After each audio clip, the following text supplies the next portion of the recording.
Alright, look. So, I was gonna wait till 7. But you know, we're only 7 minutes early. I just couldn't wait anymore. I was a little too anxious. I don't think the Better Sabers mod is working, which is kind of upsetting. But maybe if Sunoff shows up, he can help me through it if he knows. But yeah, we're back on a particular channel here that has been kind of dead recently. You know, we're back playing Battlefront, y'all. What's up, Cooper? What's up, Brightburns? Welcome back. Nice to have you here. Thank you for tuning in, y'all. So, if I knew I was gonna stream earlier in advance, you know, I would have scheduled it earlier in advance. So, I don't know. I don't know if I don't know if I expect there to be a lot of people showing up, because it's so short notice and whatnot, but, you know, I just was really in the mood to stream some Battlefront. I've been in the mood to stream some Battlefront for a while, and today just felt like, today just felt like the day. Before we get into why, because it has nothing to do with Battlefront, actually. A couple things I do want to, well, a couple things I do want to mention right off the bat. One, if you haven't already, hit the like button down below. Make sure it helps share the stream to more people, you know. More people in here, the more the channel grows, the better it is, right? Second thing is, does this mean, like, I'm back on this channel for good? I don't know. It'd be nice. It'd definitely be nice. But who knows? Like, the goal would be a live stream every Friday and Saturday at 7 p.m. Easterns, and then a video once a week. Now, I'll tell you what. For the foreseeable future right now, it ain't gonna be all that. It ain't gonna be all that. But I would like to maybe do at least one a week right now, just to sort of keep the heartbeat going, you know? Just so there's a bit of a pulse on this channel. And then eventually, once I'm able to have more time, maybe do a second live stream and a video or whatnot, then we'll get into that, right? But right now, I'm thinking I'll try. I will try. I'm not gonna promise anything. All right, this could be like it usually is. Where like I'm always like, hey, I'm back and I'm back for good, and then like a month later, like I go MIA for a year and a half. So who knows? Exactly, Cooper. I'm really good at blue balling you guys when it comes to content. Exactly. That's sort of my shtick at this point. So who knows? But all I'm gonna say is I would like to do at least one stream a week. How about that? I would like to. I'm not saying I am. Not saying I'm not. Just saying I would like to. All right. One last thing before I go to the live chat here. Is how does the mic sound? I adjusted some of the settings so you don't hear the keyboard clicking or the mouse clicking as much as I can. I don't know. You might still hear it a little bit, but I feel like my voice feels like it's a little muffled. It's a little underwater. If you guys get that, let me know. If it sounds fine, let me know. If it sounds better than you remember, great. If it sounds worse, let me know. The same, let me know. And also, as always, a classic question: how are the audio levels for the game? Is the game too loud? Can you not hear me? Can you hear me just fine? Do I need to raise the game audio up? Sound is good. Sounds perfect. All right, all right. Let's get to the live chat then. What's going on, Senov? Long time no see, my man. How's it going? Game sound is perfect too. I know what I'm doing. I've been in the business for a little while. I know what I'm doing. Why do I ever doubt myself? Why do I ever doubt myself? Welcome, Brightburns. Go deep talk, Dingus. I want to try to keep it. I want to try to keep these live streams a little more chill, a little more relaxed, a little more just fun and low key. You know what I'm saying? So as long as it doesn't bring the mood down. Kindred, welcome. What's going on, man? Nice to have you here. Hey, man, how's it going? I'm gonna be busy for a minute, but now I have time. Nice, nice. Cooper Goats, how have you been doing? I've been doing good, man. I'm doing good. How you been doing? You know, busy, very busy, but yeah, you know, can't really complain. You know what I'm saying? There's definitely more things in the world to complain about than, you know, my small issues. So Can't really complain. Hunter Iggy, what's going on, man? It's everything's tuning in. Where is WB? What do you mean, where's WB? I don't think they moved locations. Dude, I'm so pumped for Percy Jackson's going to be so accurate. It's going to be fantastic. Yeah, I'm excited too. I saw they released a trailer a little while back. I didn't watch it. Not because I didn't want to, but just because I just didn't have time, didn't get around to it. But I'm excited for it. I think it drops in December, right? They finally got a confirmed release date, which is cool. Yeah, I'm hoping it's good. I'm excited for it. All right, send off. All right. Better Sabers. It ain't working, dog. I don't think I don't think it's working right now. It's weird now. It's no longer like a mod file. It's a plugin for Frosty Mod Manager. And I think I have the plugin enabled, but like it doesn't look like it's the Better Sabers mod. At least from what I remember, but it's also, you know, been hella long since I've like really played this game. A couple months, but hopefully things looking up. I feel you, man. I feel you. I wish you the best, man. I wish you all the best. Also, as you can see, I am on keyboard and mouse. So if the gameplay's a little crappy because of that, I apologize. I would usually play on controller, you guys know that, but I cannot find the wire that I connect my controller to my computer with. So we'll just have to deal with crappy keyboard and mouse gameplay. I also keep this in mind too. I don't have like a proper gaming keyboard. Like I literally have the keyboard that like came with my old PC, and I have like a really crappy mouse and no mouse pad.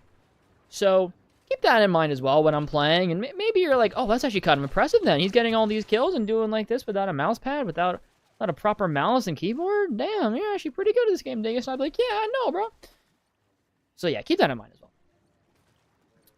Haven't played in a while, so I'm not sure. Fair enough. I'm right with you there, man. Like, it says it's enabled in the plugins, but I feel like it doesn't look like the Better Sabers mod. I don't know. It is what it is. I'm just happy I got some mods working. I don't have my Padme mod, unfortunately. That sucks. But the other mods that I really wanted, I have. Can you guys hear the mouse clicking? I apologize if you can.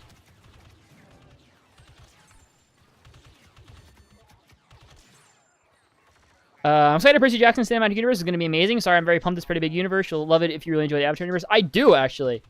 Do you mean Avatar as in, like, Last Airbender, or Avatar as in James Cameron? Either way, I do. I watched Last Airbender and Legend of Korra for the first time this summer. Really enjoyed both of those shows. Hot take, I liked Korra better than Last Airbender. Hot take, but I'm known for my hot takes. But yeah, I also really like the James Cameron movies. I started my mods a couple months ago, and everything was good, but things might have changed. Yeah, I feel like the Better Sabers mod wasn't a plugin. It definitely wasn't a plugin before. It was definitely like an actual mod file, but now it's a plugin for Frosty. It's weird. I don't know what they're doing. But hey, I can say I got hit by a bus and lived to tell the tale. Damn, dude. I heard no one else was hurt. I hit the passenger side of my car. Damn, man. I'm glad you're okay.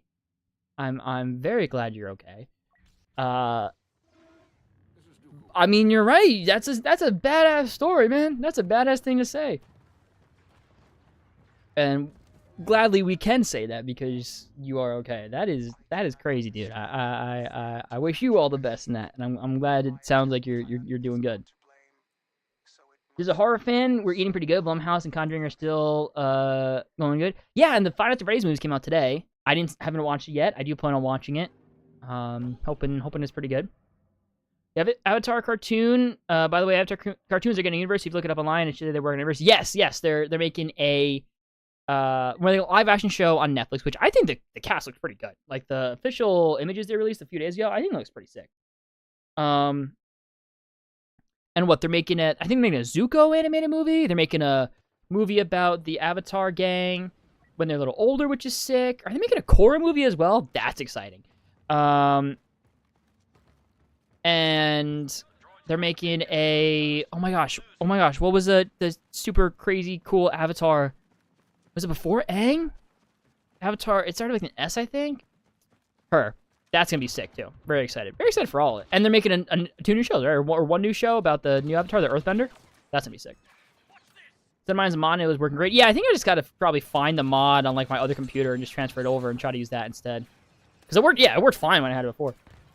Where's the other channel for WB? It's still up there. It's still active. I just well, it's not active, but it's up there. But yeah, I'm too busy to be posting on like every single one of my channels. Marvel's the main one that's going right now, so I'm going with the Marvel one. And I just been yearning to do a Battlefront stream, man. I just want to get back into the Battlefront grind, you know. I said human nature, Dingus. I meant human personality trait behavior. I get you. Yeah, I mean, you know me. I don't really like to go that much into negativity or hatred, toxicity. I like to keep a positive vibe as much as I can. So yeah, Newcastle live action Avatar. I would love to see Korra back. I love both Aang and Korra. I do enjoy both. I'm a bigger Korra fan, dude. Like, look, like Toph, in my opinion, is the best character in the entire universe. I love Toph, like, so much. Like, I'm a huge Toph fan. Like, she's just the greatest. But the rest of the Avatar gang, like, it was okay. Like, Iroh's fantastic. Zuko eventually became really cool. I really like Suki. She's really sick. But, like, Aang, he's fine. Don't really like Katara. What's his name? Sokka's fine. Toph's really my Last Airbender favorite. I love Korra, though. Korra's my second favorite character in the entire universe. I love that show. I love that character. So yeah, I would love to see a live-action Korra as well, but I feel like we should take our time and wait to see how they do with the live-action Avatar first, to see if they even, quote-unquote, deserve it, you know what I'm saying? So the live-action casting for Avatar Netflix series who pumped out? Yeah, it looks really good, man. The live-action cast, they look really good in the roles, I think. But yeah, your Fortnite account got hacked. Damn, dude, got it back up after 6 months of talking to people at Epic. Well, I'm glad you got it back, because, like you said, we gotta play next week when Chapter 1 comes back. I'm not even kidding you, Senoff. That is, like, the final thing that made me do a stream today, because I'm like, shit, I don't have Twitter anymore. I don't have Discord anymore. I need a way to contact Senoff so we can play when the OG map was back. And also because I really wanted to do Battlefront, but I feel like it was the final thing. I was like, you know what? I guess I will. So yes, I think this season's supposed to last a month. This OG season with this Chapter 1 map. So yeah, we gotta play at least once. We gotta play at least once. I'm so hyped, dude. I'm so hyped. You don't even know. I'm so excited for that. It seems like they're starting with Season 5, which is like my favorite, literally my favorite season of Fortnite ever. Chapter 1, Season 5. And they're keeping Zero Build too. I'm so beyond hype for OG Fortnite to come back. Even for a month. Like, I don't like, honestly, a month is like the perfect time, right? Because it's not here for so long that we eventually get sick of it and used to it, and it loses its magic. But like, it's short enough where we can enjoy it still. You know what I'm saying? Does that make sense? I don't know if that makes sense.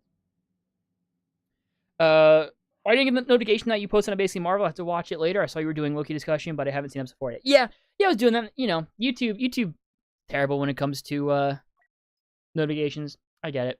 No big deal. The core is great. I hope the Avatar live action is successful. I agree. I hope so too. Okay, I was just gonna say I had a negative experience recently and it left a bad taste in my mouth, but I understand that none of us are licensed mental health therapists. Yeah, no, I get you, man. I get you. I have those experiences as well all the time, and I feel you. I definitely recommend having at least some sort of space to like just rant about it. Like I just rant to my friends about it, and that gets the job done for me. So we're gonna contact you. They removed all your friends. So I don't even have you added. Oh, geez. Well, at least there. At least there. What's your Epic Games?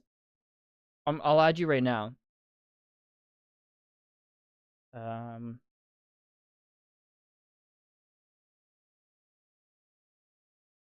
Yeah, I don't really have social media anymore.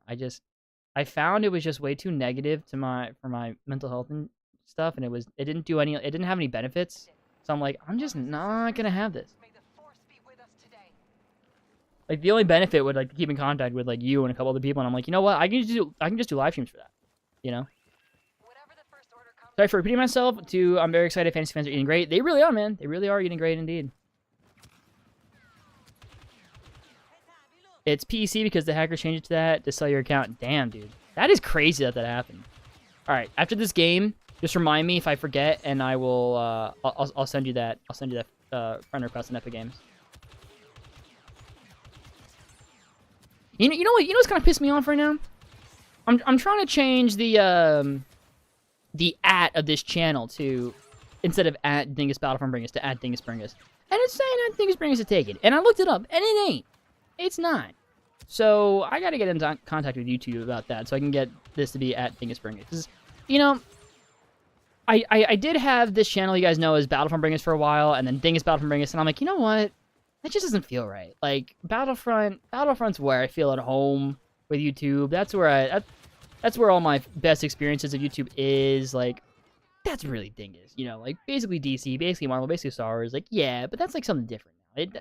That never was truly Dingus. That was just a different outlet, you know. Battlefront though, Battlefront is that's just Dingus Bringus. I mean, you know, it just got to be the classic name, just got to be. So I'm gonna try to figure out a way to get it to just be Dingus Bringus. I changed like my name here on just to Dingus Bringus. I took out the Battlefront. I gotta figure out a way to get the at to just Dingus Bringus. Kind of worth like $5,000. That is wild, dog. That is crazy. I say that like I don't have crazy worth of Funkos as well. I mean, the thing that really gets me riled up about people is who have this personality trait that can fall under this phrase rules for thee, but not for me. Yeah, I get you. I get what you mean. I get what you mean. I just threw that grenade. Like I said, I'm on keyboard and mouse, so I'm still getting slightly used to controls. The main control that I really just trying to get used to habit-wise is the roll. Because originally it was keybound, I think, to Alt, and that just wasn't working for me. So then I currently have it bound to one of my mouse keys, like one of my side mouse keys. I just got to get used to hitting that mouse button because I'm not used to hitting that mouse button for anything. Like, you know, you guys know me. I'm a Valorant addict at times. And for Valorant, like, I don't need to click that button for anything. So I got to get used to that. So my trooper gameplay might be like average.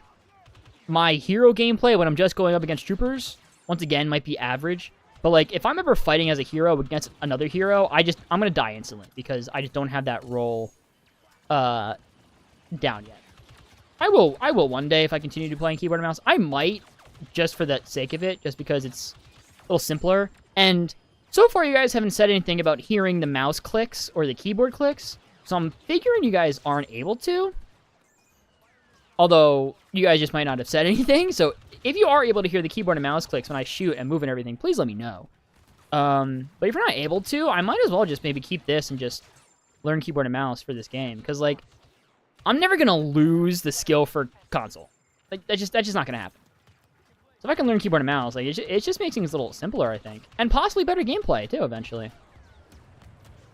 What is your thoughts on the cast so far for a new Superman movie? I think it's fantastic. Now, I haven't seen Rachel Brosnahan in anything, so I can't really comment on her acting skills as Lois Lane, but, I mean, I know she's the lead in Marvelous Miss Maisel. I know Marvelous Miss Maisel is a very critically acclaimed show and has been nominated for Emmys. I think she probably has been nominated for at least one Emmy, so that's a good sign. I trust James Gunn. I haven't seen David Corenswet in anything, but I've seen some clips of him online and some of his things that he's acted in, and he seems like a really great Clark Kent, and in my opinion, you got to nail Clark Kent more than Superman. I think Clark Kent is way more important to nail than Superman. So it seems like you can really nail Clark Kent. And yeah, I think the castings for Mr. Terrific, for Hawkgirl, Guy Gardner, and Metallo, right? I think it was the other. No, not Metallo. It was someone else. Are just all really, really cool and really good. And I'm excited to hear more. And there's a rumor that Kurt Russell will be playing Jor-El. That's sick. See, I'm really excited for Superman Legacy. I'm interested to see how the animated Miles Morales Spider-Man trilogy closes out with Beyond the Spider-Verse. Will it be better than the MCU Spider-Man trilogy? Probably. Like, I love the MCU Spider-Man trilogy. I love New York. Not New York, sorry. I was reading your... I love the MCU Spider-Man trilogy. But, you know, Across the Spider-Verse is just fantastic. And in Spider-Verse as well. And if Beyond the Spider-Verse does what Across the Spider-Verse did or better, then yeah, it's gonna be. And that's no shade towards the MCU trilogy. You guys know how much I love the MCU trilogy and Tom Holland Spider-Man, but I mean that's just how it is. That would just be the fact of the matter. Dude, I'm loving Star Wars, dude. I'd love to see Zack Snyder's Star Wars universe be as big as Star Wars. That'd be cool. That'd be cool. Head to New York, by the way, at the end of November. That's cool, man. I hope you have a good time. Is it your first time ever in New York or in the States? No, I feel like you said you went to Disney World before. But I hope you have a good time.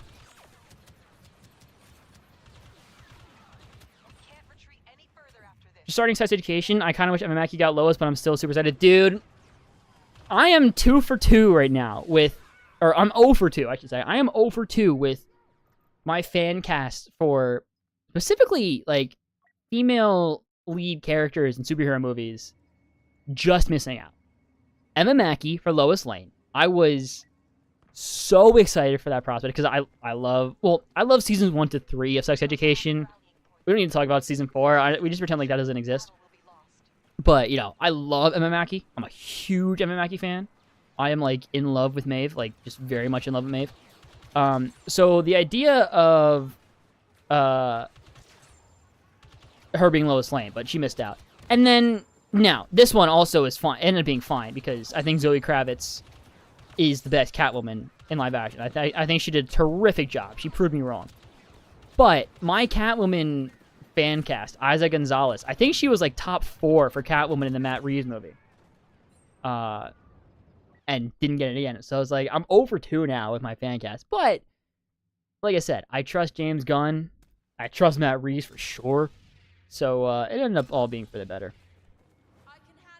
Can you see Across the Spider-Man? I just got too busy. Oh, dude, it is so good. It is such a good movie, Across the Spider-Verse.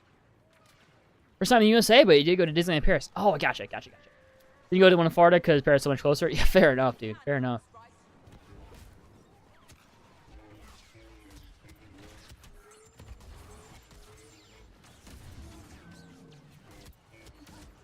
Dude, my mouse is going crazy right now. I really hope you guys can't hear the mouse. Speaking of Spawn, I'm very excited for Blumhouse take. I hope it starts the universe. Spawn is huge, and so is the Crow universe. Yeah, I hope those movies are good enough too to spawn a universe. That'd be sick. Curious if you guys like the idea of Ice Cube as Perry White in Superman Legacy. If they choose not to cast a more comic accurate Perry White, I love Ice Cube. I think he is super funny. I don't know if I see him as Perry White though.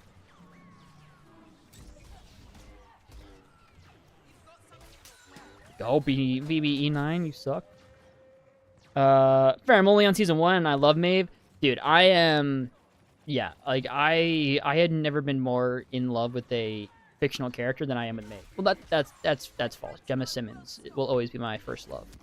But, other than Gemma Simmons, like, Maeve, I'm, like, in love with. Like, just purely. I'm curious to hear your thoughts on season 4, Cooper Goats, once you get to season 4. So, when it comes to Star Wars, I haven't watched anything since your last stream. Damn, dude, not even the new shows. Ahsoka. It's fantastic. I loved Ahsoka. Mando Season 3 as well. Loved Mando Season 3. I finished up Andor, finally. Thought it was okay.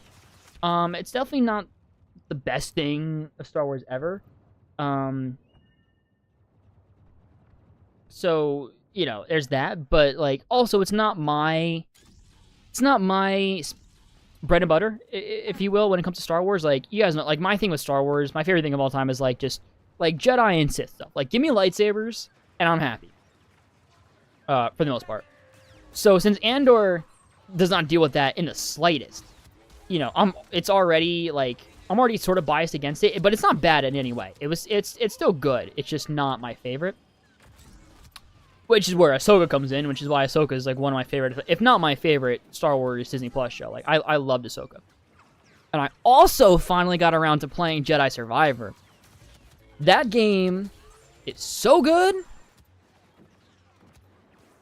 That's all I gotta say. Like, that game is so good. Like, the gameplay is just super fun. And the story's, like, solid.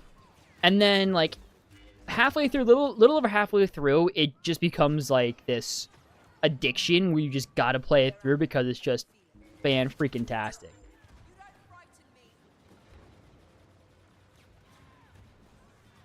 Yeah, Jedi Survivor, I cannot recommend enough. I found it on sale for $50. I had to get it. I'm like, I can't pass this opportunity up, and I'm so happy I did. It was so worth it. Honestly, if I got it for $70, I feel like I'd still be very pleased with the purchase. Nerds on all fronts. Marvel and DC plus all the others getting spoiled with great content in recent memory. Love it. I'm so happy. Yeah, dude. I mean, we've been getting fantastic content on all fronts recently. It's been really great. Gaming, movies, and shows. I'm thinking comics as well. I've heard some good things about some comics recently, too. Some bad things as well, you know. Spider-Man can never catch a break and have good comics for some reason now, but... I say if you don't see Ice Cube as Perry White, but I didn't see Lawrence Fishburne as Perry White either just because he hadn't been done before. True. I feel like, though, I was more... I feel like on paper, Lawrence Fishburne makes a lot more sense for Perry White than Ice Cube. But, you know, anything can happen, right? Like I always say, we've seen a lot of instances where, you know, a certain actor gets cast for a role, and you're like, really? This guy? This actor for this role? Really? And then we watch the movie or show, and we're like, oh, yeah, no, that was actually, like, fantastic casting. So who knows? How much anything Star Wars since halfway through Mando Season 2? Damn, halfway through Mando Season 2? He didn't even finish? Wow, dog. That is wild to me. I mean, that's still better than some of my friends still haven't even seen Star Wars or started it, haven't finished. One of my closest friends actually just is watching the saga for the first time. He watched the original trilogy, just finished Phantom Menace and Attack of the Clones. He's really enjoying it, which I'm happy about. That is wild, man. Okay, let me add you as a friend. So it's just PAC. You said, right? Just PAC.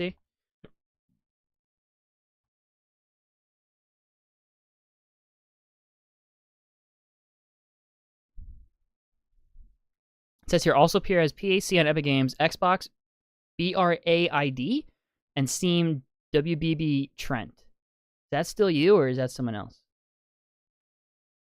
I've only seen maybe 2 movies too, but they're ones I've seen before. So the movies and shows in general completely out of it. Dude, Oppenheimer is fantastic. You gotta watch Oppenheimer. Oh, PEC. Okay, gotcha. My bad. I did PAC. PEC.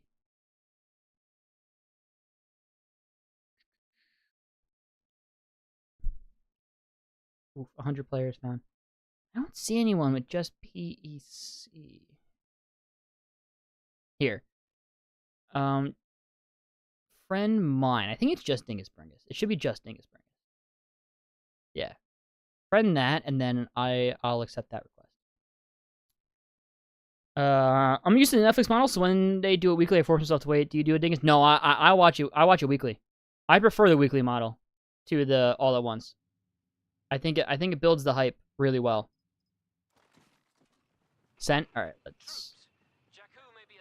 Let me. That. Yep, I see a new ones there. There it is. Got it. Accept friend. Boom. Wicked. Sick. Yeah, we definitely got to play at least one. I want more Power Rangers as soon as possible. The universe and all Hasbro's universes. Yeah, I'm excited for the new reboot of Universe with Power Rangers. I'm a huge Power Rangers guy, so I'm really excited for that. Say Ice Cube as Perry White if they make him like J. Jonah Jameson. True. I can definitely see that version of Perry White. It all depends on what tone he wants the movie to go for, James Gunn. I don't really see like Superman Legacy being like comedic like Guardians and Suicide Squad and Peacemaker. There's definitely gonna be some comedy to it, sure. Specifically, probably with Guy Garner, I would assume, because Nathan Fillion's playing that character. You're gonna have Nathan Fillion be charismatic. You know, that's just how you just gotta. But I don't see Superman Legacy being like a comedy like most of James Gunn's movies are. I'm really interested to see, honestly, just the tone of that movie. But James Gunn, I think, has proven himself recently with Guardians and with Peacemaker specifically to really be able to nail an emotional tone and scene, even in some more comedic stuff. So even if Superman Legacy is a little more comedic, like I had no doubt that the emotional beats are going to hit because he just knows how to do that really well. Billy D. Williams gets cast as DCU character. It wouldn't be the first time he's been in a DC project, but he seems unlikely. Yeah, it does seem unlikely. I would have liked to see his Two-Face in live action. I know they've ultimately done it in like a Batman, which was really cool, and they did it in the comics.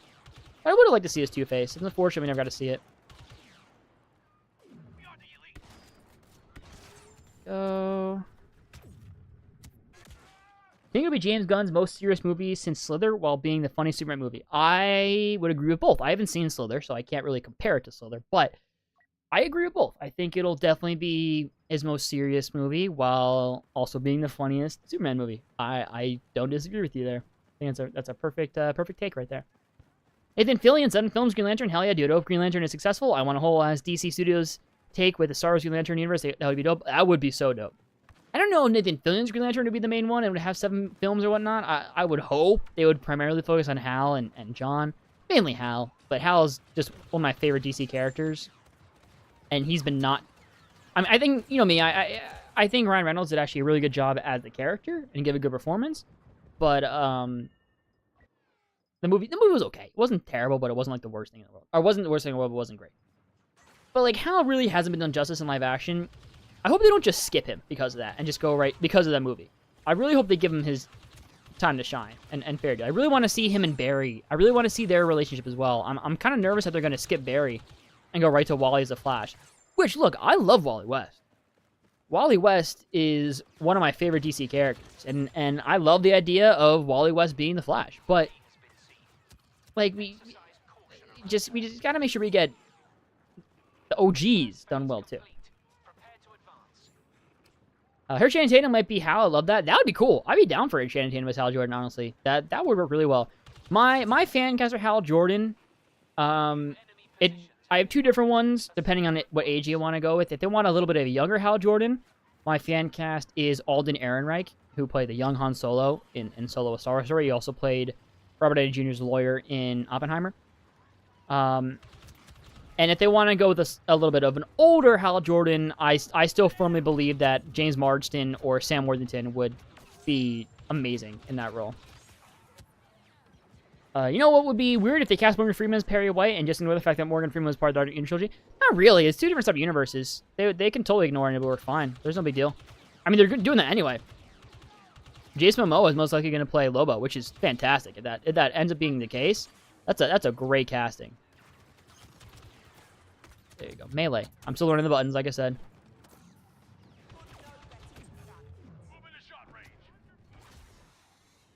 Am I quickly install Battlefront if you don't mind me doing? Not at all, man. Go ahead. I don't mind at all. Give me a Revan. Look at that. Look at that, bro. Never swearing. I'm very excited because I found out that Chad Stahelski is directing a Highlander movie. He is. I love Chad Stahelski. He does not miss his acting, directing, fantastic. I agree. I believe, if I'm not mistaken, Henry Cavill is set to star in that movie. Making sure the lightsabers are correct. Yeah, purple and red in the right hands. Great. I haven't seen the original Highlanders. I know they're probably pretty good. But I mean, for Henry Cavill and Chad Stahelski, I'm excited for that. I'll definitely check it out because of that. Who are your favorites of Flashes? Barry and Wally West? Yeah, I mean they're great. They're fantastic characters. I like all 3, especially Marsden. Dude, I would love for Marsden to get like an actual starring role in a superhero movie. Now, like chances are he comes back as Cyclops for Deadpool 3 and Secret Wars, but like, and he'll probably get some redemption in that because he'll probably have a better just written Cyclops than he did in the X-Men trilogy. But that's not hard to do. But like, it still wouldn't be enough to like for what he deserves, right? I think James Marsden honestly deserves a bigger career than he has. It's wild to me how he doesn't have a bigger career. And he's always playing like supporting roles and stuff. I've always been a really big James Marsden fan. So yeah, I think he'd kill it as Hal Jordan. And yeah, obviously, I'm all my fan guys. I think he'd kill it. I think they'd kill it as Hal Jordan. But like my big fan cast that I will stand by this, and it's one that I did make a YouTube short on this fan cast, right? And I haven't seen anyone else really share this fan cast. I did see one other place share this fan cast, but only after I posted the YouTube short. Not saying I saw my YouTube short and said it, but just saying. But the one fan cast that I will stand by is I really believe that Alan Ritchson would be a fantastic DCU Bruce Wayne. Fantastic, I think. Look, I'm someone who is I prefer Batman to be leaner. I don't love the idea of big, bulky Batman. It doesn't make sense to me. But we already have a leaner Batman with Pattinson. And he's doing a great job. And I don't want them to touch that universe at all. I want them to let Matt Reeves do what he's doing. But you're going to want to sort of differentiate the DCU Bruce Wayne in every way you can. So, I mean, if you already have a little skinnier, leaner Bruce Wayne, I mean, there's been times where Bruce Wayne has and Batman has been pretty bulky in the comics. Alan Richardson could do that. And I think Alan Richardson can really pull off the Batman Bruce Wayne personas really well. Especially, too, in a universe specifically where Batman's tone is probably going to be a little more lighthearted. Now, I'm not saying comedic. I highly doubt they have Batman crack jokes. He's not a stranger to a occasional one-liner here and there. Like, I think Keaton and The Dark Knight and the Arkham games have sort of brainwashed the general audience into thinking that Batman is always like dark and serious and brooding and you know, which, yeah, sure, most of the time. But he's also known to have a lot of moments where he's like, he opens up very quickly, mainly around Alfred and the Bat Family, which is why I'm assuming that this Batman is going to be a little more lighthearted and less like brooding, because they're going to have the Bat Family, which is also exciting. But they're going to have Nightwing. They're going to have Damian. I'm assuming they have Nightwing. I'm assuming they have Red Hood. I'm assuming they have Batgirl. If you have Damian, I don't see why they wouldn't be around. So because of that, I'm assuming, you know, that if they stick true to the tone of the comics of the Bat Family, then not only should the Bat Family be more lighthearted and fun, which I really hope they do, Batman should also be a little more open. And I think Alan Richardson could play that really well. Now, there's plenty of other fan casts as well for Batman. I mean, Batman's a role that's been recast so many times, and each time it's been done really well. So, you know, I'm sure whoever they cast will be fine, but, like, I really stand by the Alan Richardson fan cast. Malignant in his slasher film, if you have a strong stomach and you like spooky stuff, go watch it. It's fun. I'll add it to the list. Heard Bradley Cooper as Batman. I kind of love that. I don't know. I love Bradley Cooper. I don't know if I see Bradley Cooper, though, as Batman. I could see him as a lot of other roles, though. I could see him as Booster Gold. I can see him as Hal Jordan. I could see him as... I can even see him as Lex Luthor. I know that was a rumor a while back that he got offered that by James Gunn and turned it down. I don't know, though. I don't know if I can see him as Bruce Wayne. Or as Batman. More so as Batman. I can definitely see him as Bruce Wayne, I think. I don't know if I can see him as Batman. But hey, I mean... Stranger things have happened. There have been castings in the past where you're like, huh? And then it turns out to be amazing. So, possible Bradley Cooper could be that way as well. It's like the idea of Jay Garrick replacing Barry Allen in the DCU, since Barry's mostly remembered for Grant Gustin as a Miller. Oh, I don't like that at all, honestly. I don't like that at all. Jay Garrick's supposed to be in the 40s. Like, that's Jay Garrick's time as a Flash. Barry Allen's modern day. Barry Allen, Wally West. And as great as Grant Gustin is in that particular role, I still feel like it doesn't really do the Flash character justice. The Flash, as he is in the comics, you know, the Flash has sort of been, because of the TV show, he has been a little bit changed in the perception of fans because of that. But, like, I still feel like there's some more depth to the character that we just haven't hit yet, especially when it comes to the extended DC universe. Biggest one being Hal Jordan. That friendship is fantastic, and I just wouldn't want that to go to waste. But at the same time, I'm also conflicted because I really want Wally West to be around, because I also really want to see the Dick Grayson Wally West friendship, because that friendship is also spectacular, you know. So the key Wally West is Kid Flash. We're going to have them both as a Flash at the same time. That's happened as well. Keep them both as a Flash. It's what I think they should do with Robin as well. I don't think they should have Tim Drake be Red Robin. Currently in the comics, both Tim Drake and Damian Wayne, they're both Robin. There's two Robins right now. Tim Drake and Damian Wayne are both Robin. And I think that's what they should do. With Robin, I think that's what they should do with the Flash. Two Flashes, two Robins. No issue with that. It's like having two Spider-Man. You know? Miles Morales and Peter Parker. It's doable. Hey, the universe is big enough to have two of them. As long as it's not, you know, two Barry Allens or two Damian Waynes, right? As long as they're two different characters, I have no issue with it. Playing a game called DCS, and it's so good. I have not heard of that game. See, I want Josh Duhamel, the guy from Call of Duty World War II and Jupiter's Legacy. I can see him with him and Jensen Ackles. That's who I want. I'm also a big Josh Duhamel fan. So... Look, I am all for Josh Duhamel in anything as anything. I don't know if I see him as Batman. I thought he was a really good Harvey Dent, the voice of Harvey Dent in The Long Halloween. So honestly, I wouldn't mind him as Two-Face. That'd be kind of sick. If he was Two-Face. All right, I'll be right back. I'm just gonna grab some water in between games. I'll be right back.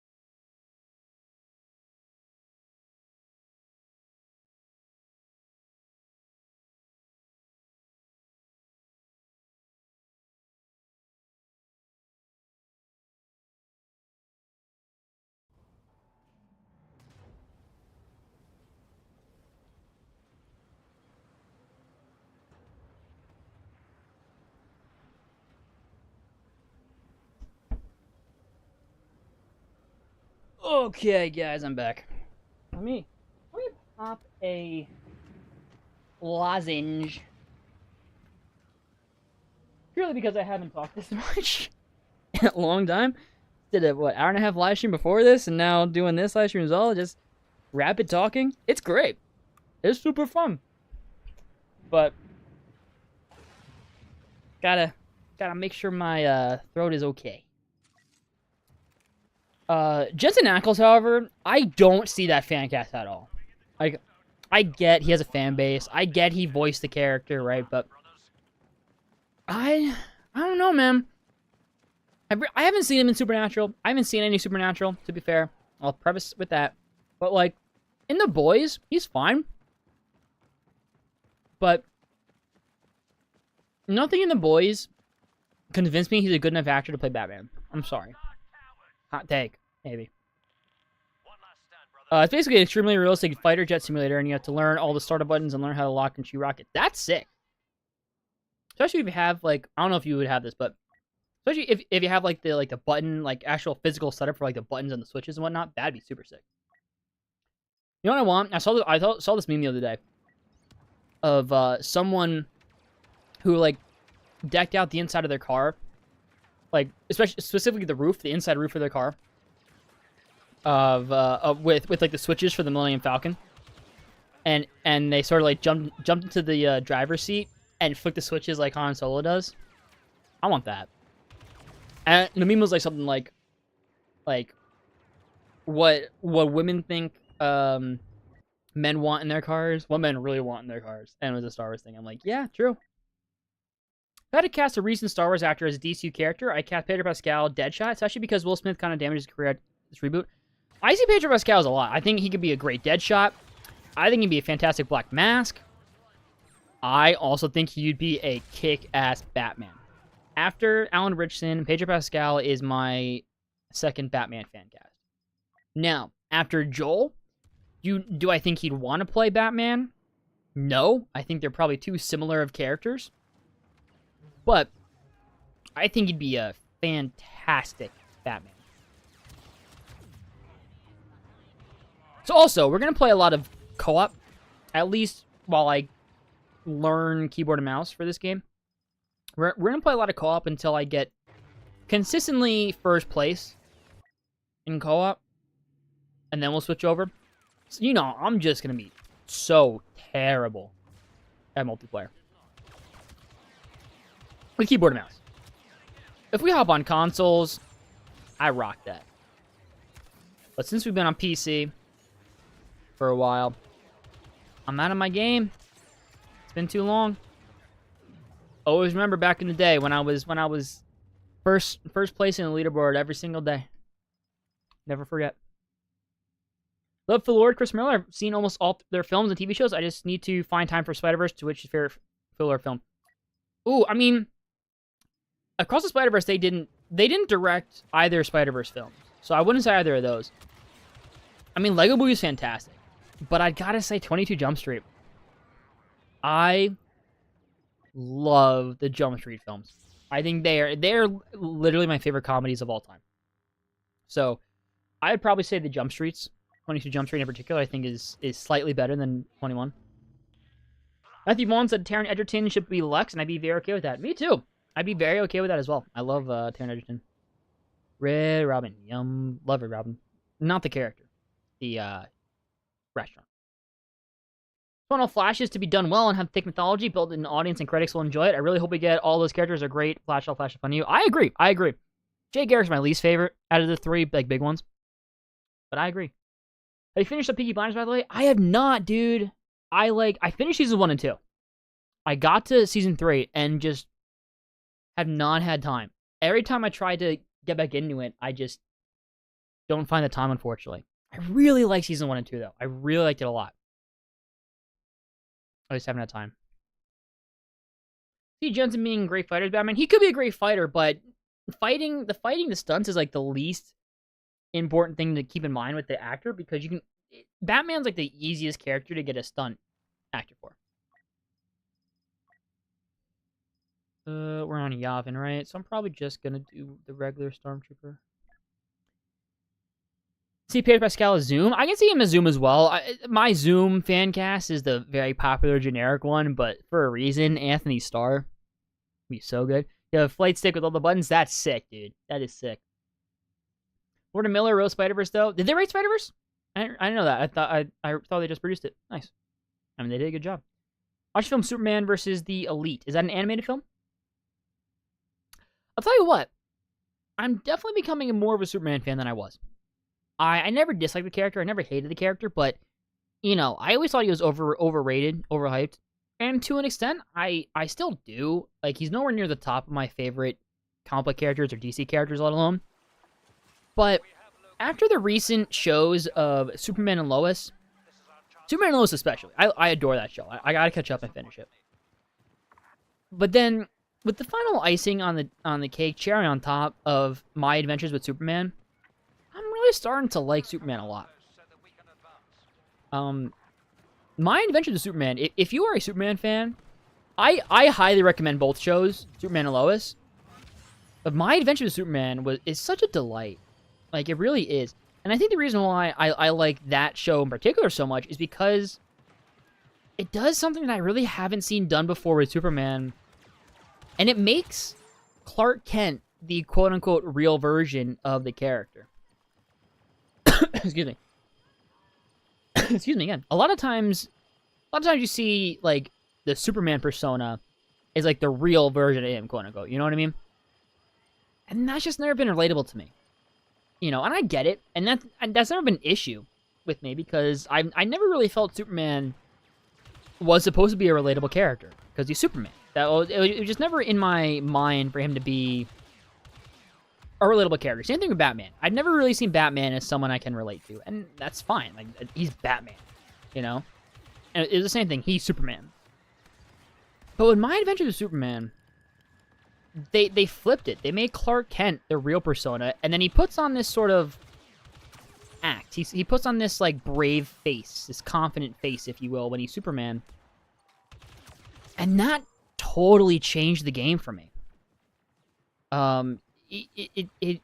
It suddenly made Clark Kent into, or it made Superman into a character that I can't imagine relating to.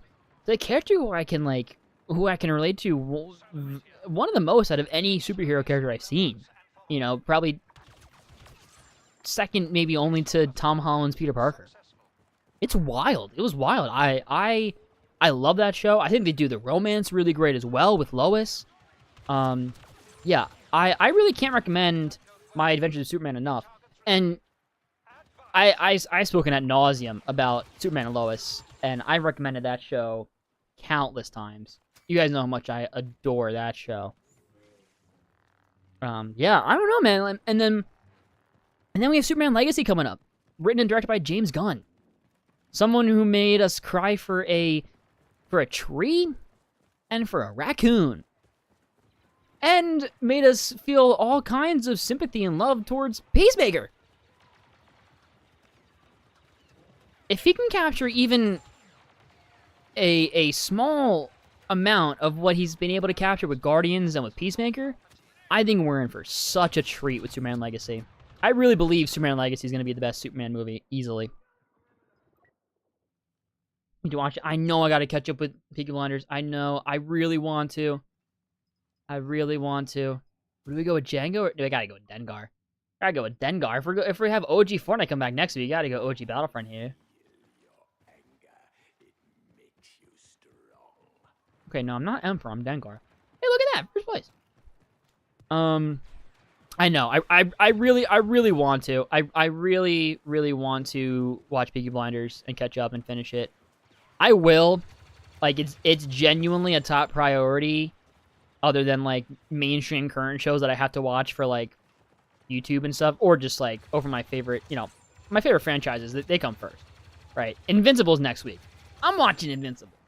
I gotta catch up with Gen V. Wrong thing. Wrong button. Controller.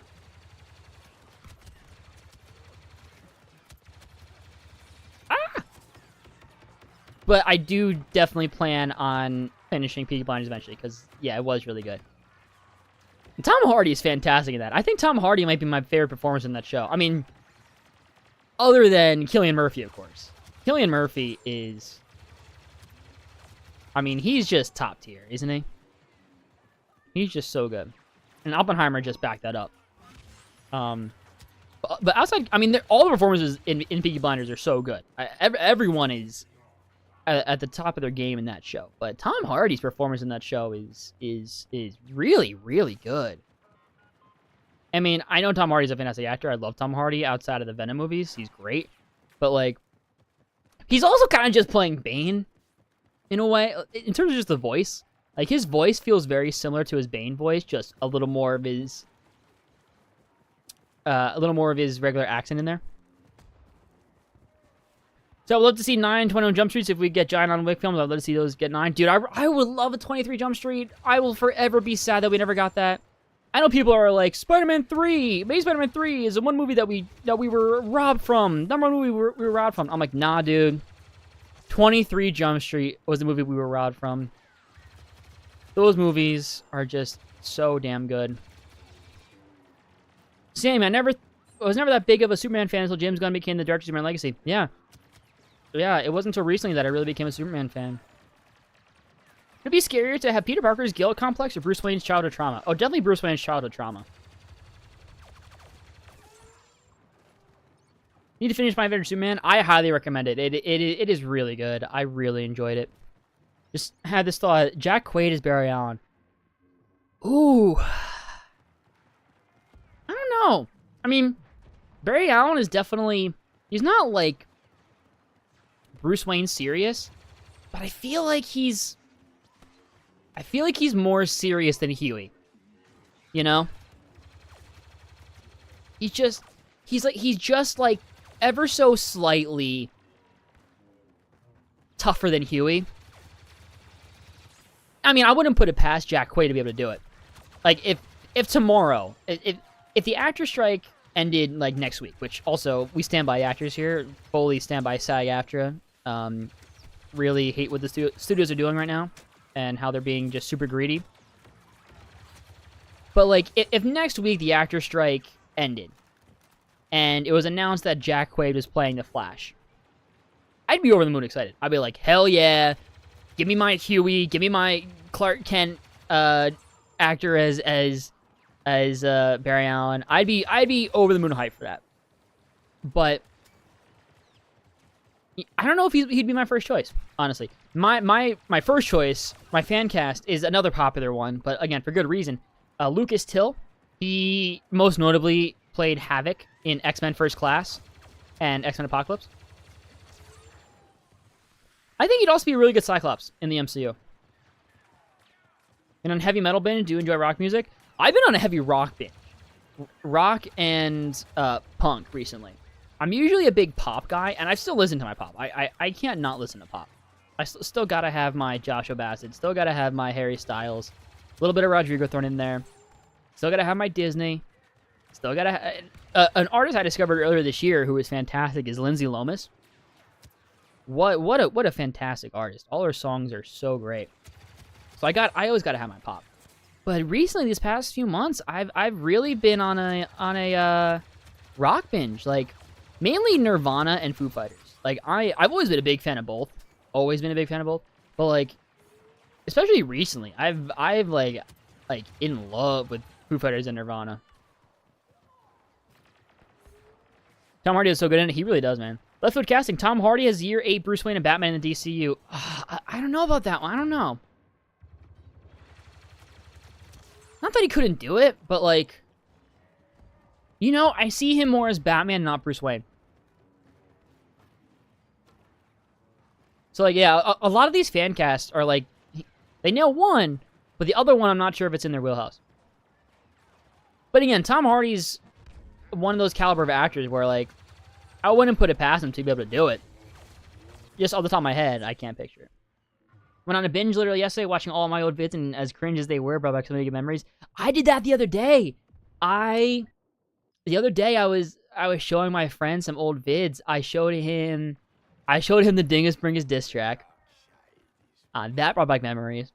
And I showed him the Fortnite video, the Saving Private Dingus Fortnite video. I think I actually titled the video, which, in hindsight, this was terrible to call it this. But I titled the video, D-Day in Fortnite. Like, in hindsight, that is terrible. That is just terrible. But I got a kick out of watching that, too. That one especially brought back a lot of memories.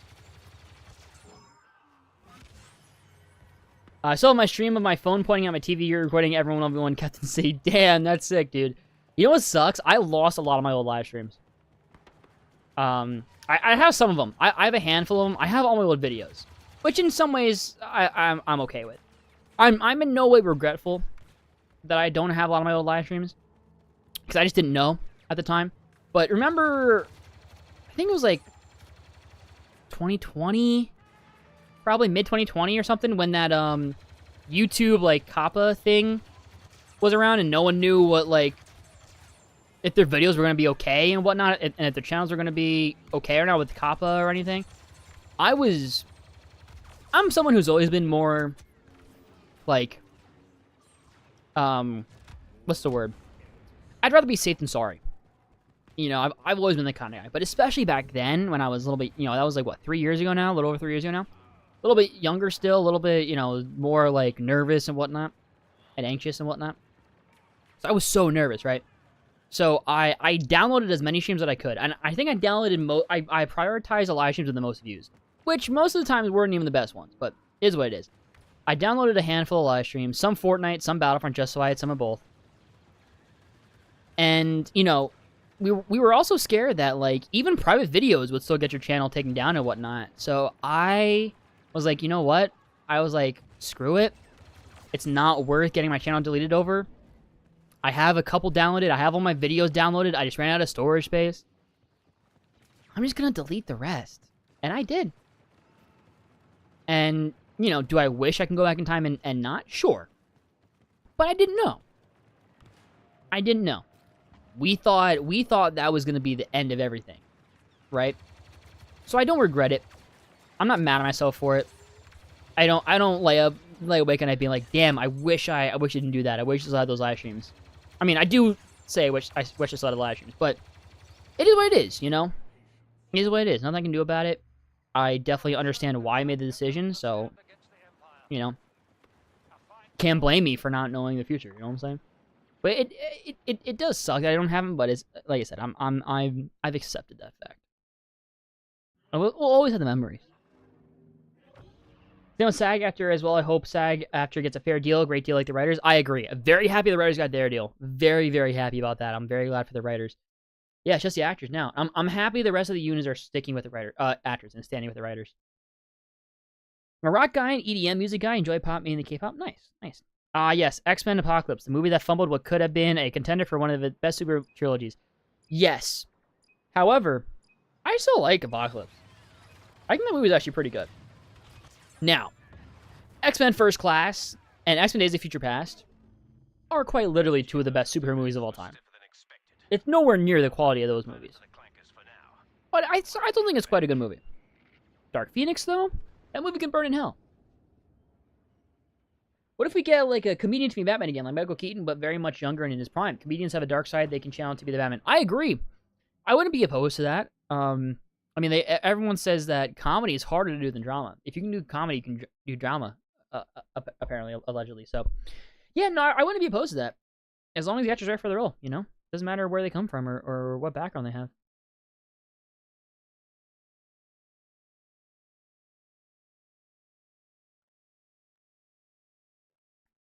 Okay. Did you guys hear me chugging my water right then? I'm going to be asking, like, really stupid questions like that. Because I just want to know, like, what this audio is like. Because you guys know, if you guys have been here since 2017, 2018, you know one of my biggest, like, pet peeves on my own channel with live streaming was having the clicks in the background from my keyboard, mouse, and controller. It's always been something that I'm like, I hate that you guys can hear this. So now that I've like maybe figured out how to get rid of that, like I'm just gonna be asking like all sorts of stuff, and I'm probably gonna continue to ask like how's the quality of the audio, how's the mic, blah blah blah, because I'm just gonna I just need to know. But okay, no, didn't hear it. Okay, got it. Cool. So I'm hoping my audio just sounds good. I'm hoping it sounds crisp and not like I'm muddled or underwater. I'm very excited to see what James Cameron has cooking for good stuff. I agree. Yeah. The cowboy stuff was intense. Yeah, it scared everyone. It was a scary time. It really was.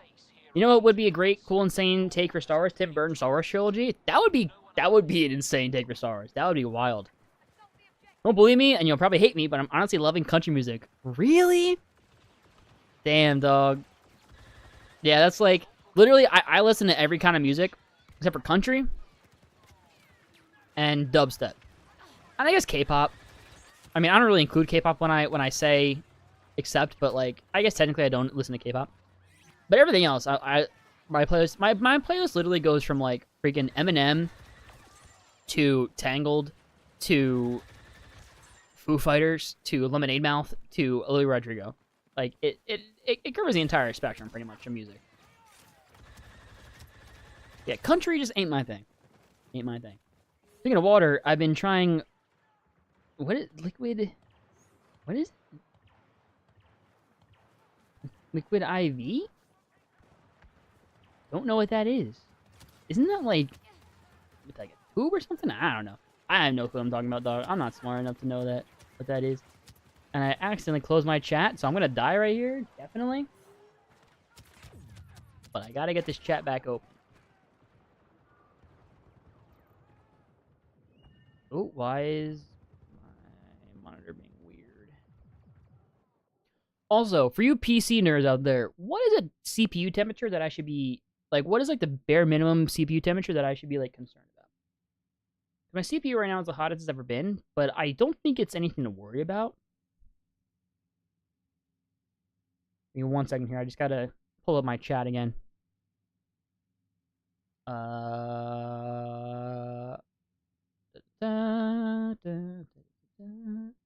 Also, I have decided I'm giving KOTOR one more chance. I'm not gonna stream it. I felt like that was definitely a mistake I made. I'm not gonna stream it, but I discovered that there are mobile versions of KOTOR, and according to my research, the mobile versions are the full games. And I've played a little bit so far. As far as I can tell, it's the full game. So I figured that might be the best way to go about it, because I can play it anywhere. I don't need to have my Xbox that I never use plugged in anymore, and I can play it anywhere and just play it at my own pace. I also think I also realized when I started this new playthrough of KOTOR that the reason why I might have, because the reason, if you guys know, the reason why I stopped playing KOTOR and was like, I'm never playing this game ever again, is because I was on Kashyyyk, so still fairly early in the game. I was in a fight. It's a turn-based system, which I very much don't like. I don't like this kind of game system. But I missed my hits 15 times in a row. I'm not exaggerating. I counted. And I'm like, all right, this is enough. I'm done. But I realized when I started this new playthrough, I might have been using the wrong class with the wrong weapons. I think I had the scout class and I was mainly using swords. when instead I should be using whatever class I'm using now that's more about fighting. So maybe I'm just a dumbass. Which, hey, now I know, I think, so hopefully this playthrough will be better. And I mean, because I was only on Kashyyyk, I wasn't that far in the game, so like, I don't mind playing it and getting back to where I was. I don't know, you know better than me, son off about KOTOR, because I know you played that all the way through and you love KOTOR. I haven't seen Apocalypse since it came out right after watching First Class and Days of Future Past, and it was just a huge downgrade. It really disappointed me to the point I didn't watch Dark Phoenix. Yeah, look, here's the thing. You don't ever have to watch Dark Phoenix. You don't ever have to watch Dark Phoenix. Dark Phoenix is one of those few movies where I do get negative and toxic about it. That movie enrages me. But not as much as Black Adam enrages me. I have never seen a movie. There's movies that I like less, but there's never been a movie that's enraged me more than Black Adam. There's that's it for my toxic rant for right now. I don't want to get too far into the toxicity. Place is so weird. How so? Want to see Highlander? I say watch movies in the series, 6 seasons of series, but watch Highlander 1, not 2. A dubstep. There's a Highlander series too. I didn't realize that. I knew there was a couple movies. I didn't know there was a whole series.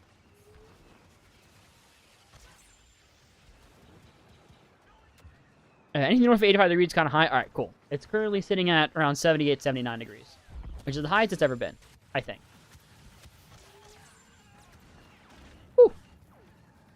Dude, you know what's wild? I'm level like 450-something assault on this account. When? When did I play that much? Like, for that first, however many years, 2 years or so of streaming Battlefront 2, it was on my Xbox.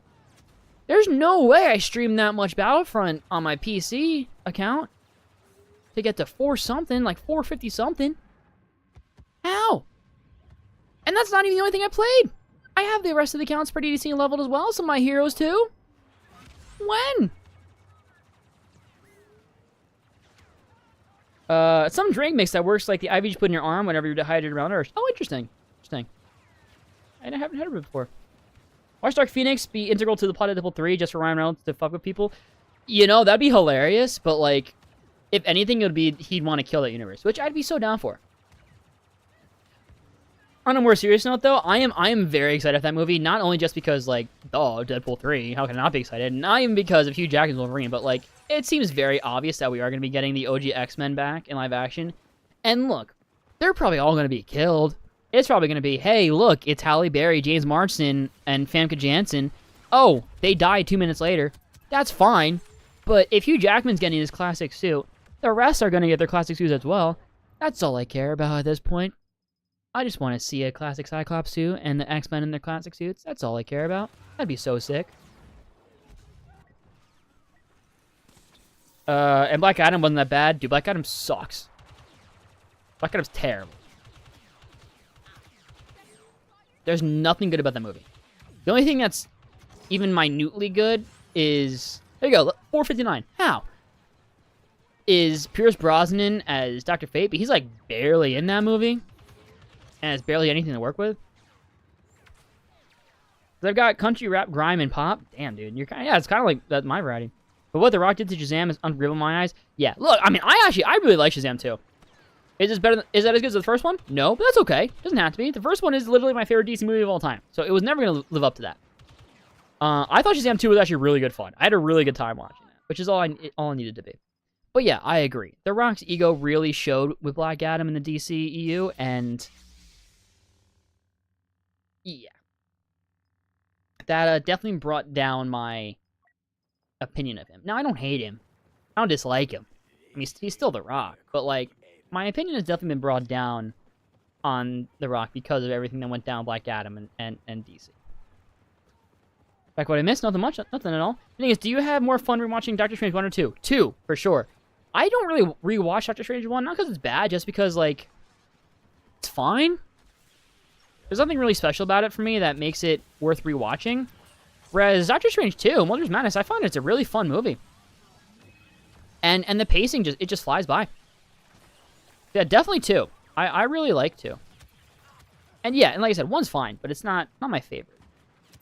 Blood Fury Gods. Yeah, me too, man. I haven't had a chance to rewatch it since theaters. I think, you know what? I think I've just unconsciously, subconsciously let, like, the internet's opinion of it sort of get to me in the back of my head, so that's why I haven't rewatched it yet, but I really should. Same with Thor Love and Thunder. I absolutely loved that movie when it came out. Like, when I first saw that, I'm like, damn, that was, like, one of my favorites of recent memory of Marvel. Like, it was rom-com meets Marvel, and rom-com is my favorite genre of movie. And I thought the comedy was fantastic, and I thought the emotional beats of Thor Love and Thunder were also really just well done. And I think just because of the general audiences, and more so, like, online, the internet's reaction to the movie, like, subconsciously, I'm like, you know what, I'm just not going to rewatch it anytime soon. And I really should. Both Fury of the Gods and Love and Thunder. It's unfortunate Fury of the Gods did so bad. Because it really was great. Dude, you were grinding last year, so you're super high level? Was that just last year? No. That must have been at least 2020. No, wait. Holy. That was last year. Whoa.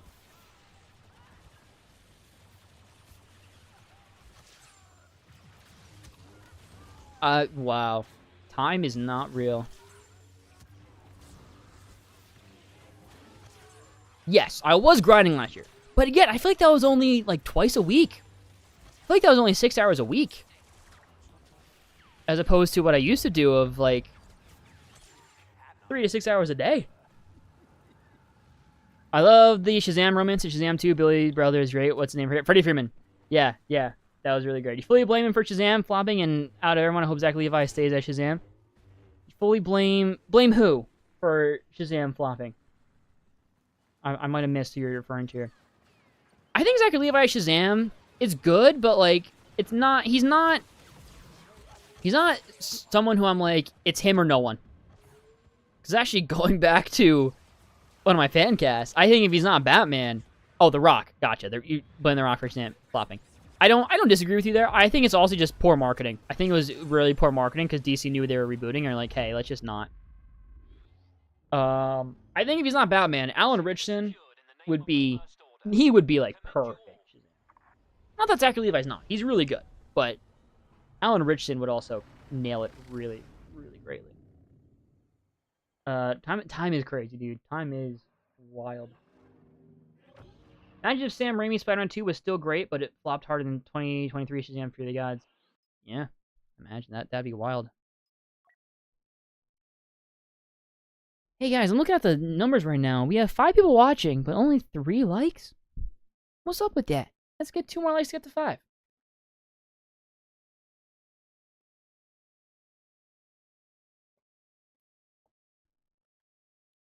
Cast Zachary Levi's Booster Gold. Not a bad fan cast. Not a bad cast. My Booster Gold fan cast, my 2 Booster Gold fan cast, once again, popular fan cast, but for good reason. Chris Pratt and Glenn Powell.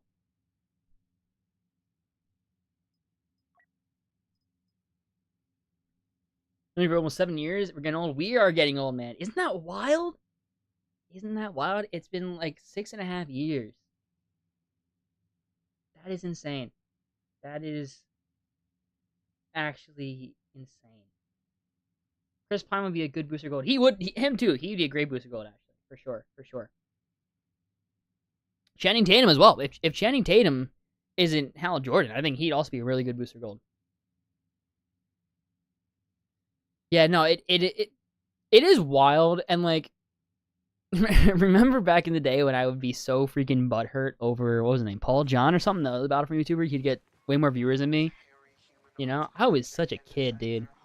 I was such a kid. I'm not like this anymore, thankfully. But the reason why I bring that up is because it's crazy to think that I've been doing YouTube for 6.5 years, and my channels are as small as they are. And then you see a lot of YouTubers who started after me have, like, multi-million channels.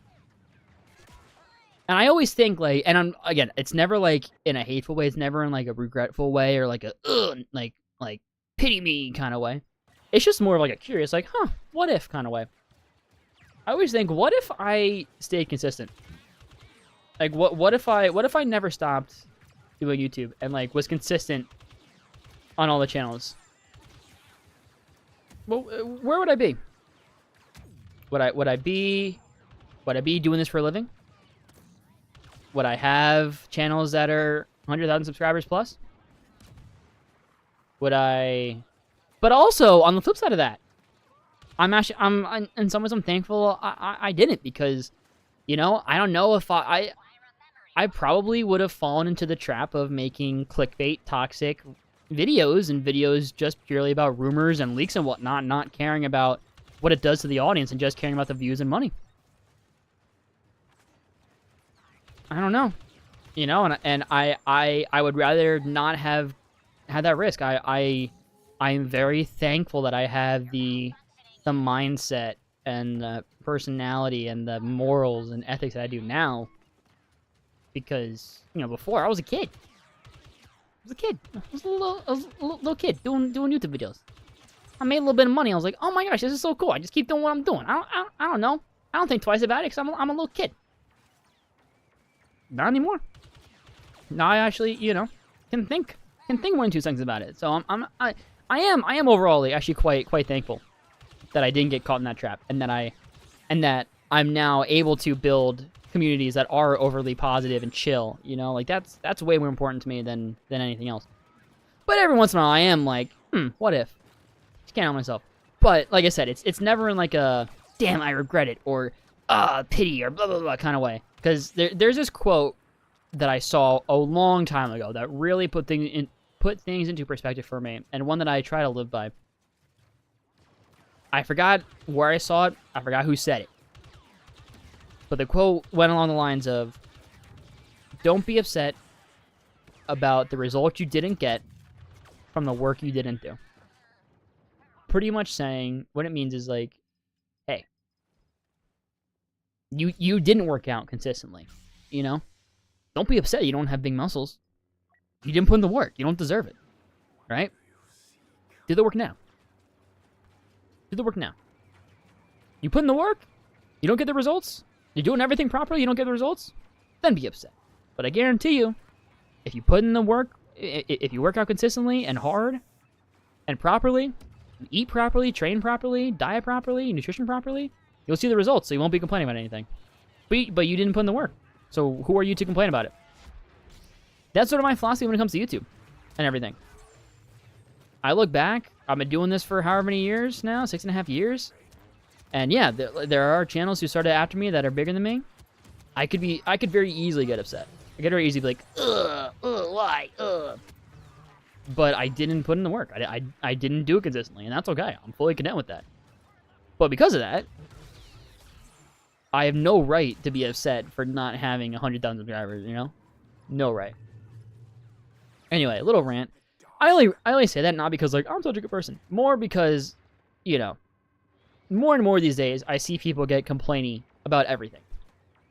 People complain all the time about every little thing. I don't get it. I don't get it. Very rarely is there any real reason to complain about anything. Ryan Reynolds will also be a top tier casting producer gold. Oh yes, Ryan Reynolds would be great as well. Just for our clips, yeah, for the most part, I show speed. One that came to mind for me is Cody Ko. I know he did Vine for a little while before me, so it's not exactly 1-to-1.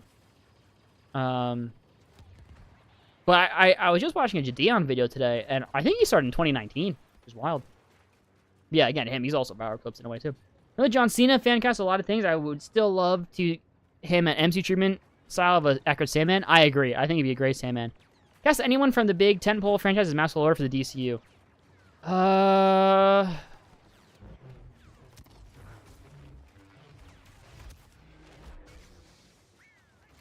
Okay.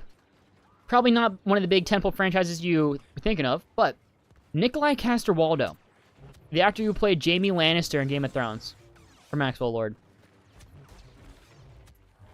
Oh, hello Yoda. This is where my lack of PC Battlefront skills is gonna hurt me. Put me on some Valorant, I got you. Put me on Battlefront PC, I don't got you. But I did a face reveal. That's a good question. I don't know. And that's another thing, too. I'm actually glad I was never faced with that predicament. Because not from the very start. It can be like... Because honestly, I feel like if I had gotten fairly big, you know, like fairly big, like in my mind is 100K. Like that's like as big as I think I'll ever get if I'm lucky. If I'm lucky. Which, you know, I never expect to be there, which is okay. Nothing. I have no issue with never getting to 100,000 on any of my channels. But say theoretically I ever did, I feel like I still would have been at an age where I felt like obligated to, you know, even if I didn't necessarily want to or think it was the best decision. So I'm glad now I can be like, hey, look, I don't really plan on ever doing one. I don't really want to do one anytime in the future. Even if I do hit 100K, 1 mil, right now I have no plans to. That could change. I can change my mind for sure, but I don't plan on it. And I can start that from the beginning, so people are like, all right, that's just how he is. No big deal. But I feel like I'm confident enough to say that. I think before I would have been too insecure and too like, oh, I need the people to like me, and then I'd be like, yeah, I guess we'll do one. You know what I'm saying? You know what I'm saying? Does that make sense? Never got the donation asking what's his favorite soccer team. Then he would never have the Cristiano Ronaldo sweet clip. He'd be a nobody. Fair enough. That you might be right about that. Don't get me started on that. People complain so much. Yeah, no, it is. It's wild. Like literally, it just takes a little bit of patience, and you'll be okay. A little bit of patience, a little bit of empathy, sympathy, whatever the word is. A little bit of understanding, a little bit of compassion. There you go. That's a better word. A little bit of compassion. Shit happens. Life happens. It's okay. There's this fantastic quote that I also try to live by from Ted Lasso. Now, he didn't create this quote. He said it. Someone else said it, but I know it from Ted Lasso, which is also a great show. If you have not seen Ted Lasso, watch Ted Lasso. It is one of the greatest shows, not only of recent memory, but of just all time. I'm not even a big football guy, but it's not even about that. Just the show itself is so great. But in season 1, he says this quote: "Be curious, not judgmental." And there's something about that it really stuck with me. It really hit me. I think also it hit me so much because it was during a time I watched that episode specifically in a difficult time, because it was a time where, and you guys know this, I'm very open about this. It was in a time where I was hanging out with people who were a bad influence, and I was acting a particular way and saying certain things and just saying things and acting in a certain way to try to seem cool and win their approval, because that's how they were acting. But like every time I would, you know, say things like that or like they were saying, I always feel guilty immediately. Like, I don't like that. I don't like that. I don't like that. But I always had this like desire, need to like be like, you know, seen as cool by them. And then Ted Lasso was really like what opened my eyes. And that quote in particular, I was like, you know what? Like, it's not worth it. Like, it's not worth it. And now I don't hang out with them anymore, which I'm very thankful for. Now I am a very different person, which I'm very happy for, and put that all behind me, which I'm very thankful for. But I'm also very open about it, because I think it's important to be open about that, because I also don't think it's useful to yourself to act like, you know, it never happened. And I also think it's useful for other people. You know, if other people go through the same thing, which I know I'm not the only person in the world who has ever experienced this or are experiencing it, where like you are around a group of people all the time that say things and do things that you know are bad and you don't want to do or say or whatnot, but you feel like you have no choice because they're the only people around you and you want to seem as cool, and if you don't have them, you have nobody. And it's like, it's not worth it. It's better to be alone than, you know, be someone you're not, just to try to win the approval of some people who don't even care about you, which is what I was going through. But then luckily, I didn't have to wait long. I didn't have to be alone for long. Like a few months later, like literally, like met the best people in the world, and I'm so happy and thankful. But I never would have met them if I never cut off the toxic people and woken up to my toxic ways. So might also be why I'm try to be so positive and optimistic, because I'm trying to overcorrect. Maybe I don't know. Maybe we have a little therapy session. I don't know. Did you watch some Game of Thrones for the first time? Did you really? How far did you get into Game of Thrones sent off? And did you like it? I'm about 20 minutes away from finishing my second full rewatch of the show. I have about 20 minutes left in the series finale. I'm telling you, man, I love it. I really do love that show. I don't care what the internet says. The last 2 seasons are still really good. There's literally only one character story I'm not fully on board with. The way everyone else's character ended and their journey ended, honestly, I'm either okay with it or like it really works for me. There's one character, I'm not going to spoil. There's one character who I'm not fully on board with how they ended, but everyone else. And look, in a show where you have so many characters, the fact that I'm only like that about one character, I'm okay with. Like that is more than a win. Yeah, I mean, I think the last 2 seasons really are some of the best of the entire show. Like, I just think it was a matter of expectations being so high for it, and so many theories for so long that like it was never going to meet expectations for people, in my mind at least. I know. For Maxwell Lord, your first thought was Elijah Wood. Interesting. Also, I love Jay Baruchel, who was going to play Majestically Mortal. Jay Baruchel was going to play Maxwell Lord. That is one of the most wild castings I might have ever heard. I love Jay Baruchel. I'm a big Jay Baruchel fan. I think he is in a very similar position in my head, career-wise, as Justin Long. I am probably the biggest Justin Long fan you will ever meet. I'm a huge Justin Long fan, and I don't understand why he does not have a bigger career and why he doesn't star in bigger things and more popular things. I think he's so good. I think Jay Baruchel is right around in that same boat. I'm a big Jay Baruchel fan, not the biggest you'll ever meet, but like a big Jay Baruchel fan, and I don't understand why he's not in a lot more things.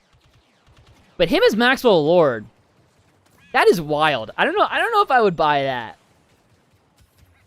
But to be fair, that Justice League Mortal movie, that movie just would have been wild as is. Thinking about David Tennant. David Tennant, also a good choice for Maxwell Lord. I think he could have been really good as well. If you ever do get to be Red Hood or Cyclops, you gotta tell us who you are. I have said that I will tell Senoff. Well, I mean, I don't know. I'm still very conflicted about that as well, right? Because like that's dangerous. Because I give my opinions on Marvel and DC stuff and Star Wars stuff, you know? And even though I feel like I do it in a very respectful way and polite way and civil way, and even though I personally think like you can dislike a movie without being hateful to the actors or director or writer or whatever and still have and still work with them, like that's perfectly okay. You know how the internet's gonna be. You know there would be someone who like finds me like shitting on something somewhere and then be like, see, and it would cause some sort of controversy. So I don't know. Although, you know, I have always had this sort of dream, if you will, of like you know how we do those live streams every year for Comic-Con, San Diego Comic-Con and whatnot. I've always had this dream in my head of 1 year, you know, just doing them every year and act like nothing of it. And then 1 year, everything seems normal. Everything seems like it's set up as normal. And then halfway through the stream like glitches, and it switches to me at Hall H, you know, as Cyclops. I'm like, hey guys, guess what? But I don't know if I do that. Into a lot of the places where big scenes were filmed for Game of Thrones, so it was kind of like game of how many locations can I recognize. That's cool. That's really cool. Look at that. First place in a co-op while talking, too. I'm so good at this game, dog. You're going to tell us to be a goldfish. That, too. That quote's great. The reason why I don't love that quote as much as the be curious, not judgmental one is, one, because goldfish, that's not how the memories work. But also just because I feel like the be curious, not judgmental one is more about how you treat others, and the be a goldfish is how you treat yourself, which is also very important. But I also think, I don't know, I feel like, I don't know, it's hard to explain. I feel like that's the best way I could explain it without really explaining it. That's a mid-season 3 then stopped? Interesting. Any reason why you stopped, Senoff? Were you just busy and just didn't have time, or did you just not like it? So I need to punch in time for Game of Thrones. I'm very addicted to the Game of Thrones universe. I hope it never stops. Yeah, I gotta finish up House of the Dragon. I only watched like 3 episodes of it, not because it was bad. It wasn't at all. It was actually really good. But I haven't had time. I just have gotten too busy. I lost track of time. Jay Baruchel is criminally underrated. I agree, and I will always stand by this movie. It's probably shit, honestly, but like I haven't seen it in a long time, and I loved it as a kid. The Sorcerer's Apprentice, that movie kicks ass. Nick Cage, Alfred Molina, Jay Baruchel, that movie kicks ass. I think that might have been the first thing I saw him in. And then, I mean, one of my favorite rom-coms ever is She's Out of My League. Partially because I can relate to the main character, but not in the way that he can. No, he's like he won at life. I haven't won at life yet. I relate more in the sense of his philosophy of the Out of My League thing. He won though. Alice Eve, damn dude. Anyway, that movie's fantastic. But yeah, I love Jay Baruchel. I agree. He's criminally underrated, but I think Justin Long is possibly even more underrated. But I still think to this day, in my opinion, the most underrated actor is Robbie Amell, in my head. I just think Robbie Amell's so good, and I don't think he gets enough chances to really show what he can do. I think Code 8 was a start. I think he was fantastic in Code 8. That movie was really good. And I'm very happy his show Upload on Amazon Prime is doing really well. Season 3 actually just started last week. I haven't had a chance to watch it yet, but it's a really good show, and I'm definitely going to get around to watching it soon. The Duff. It's great in The Duff. I first saw him in the live-action Scooby-Doo prequels as Fred. And then he's, what else was he in? He was in The Flash. He was Firestorm. He's the original Firestorm.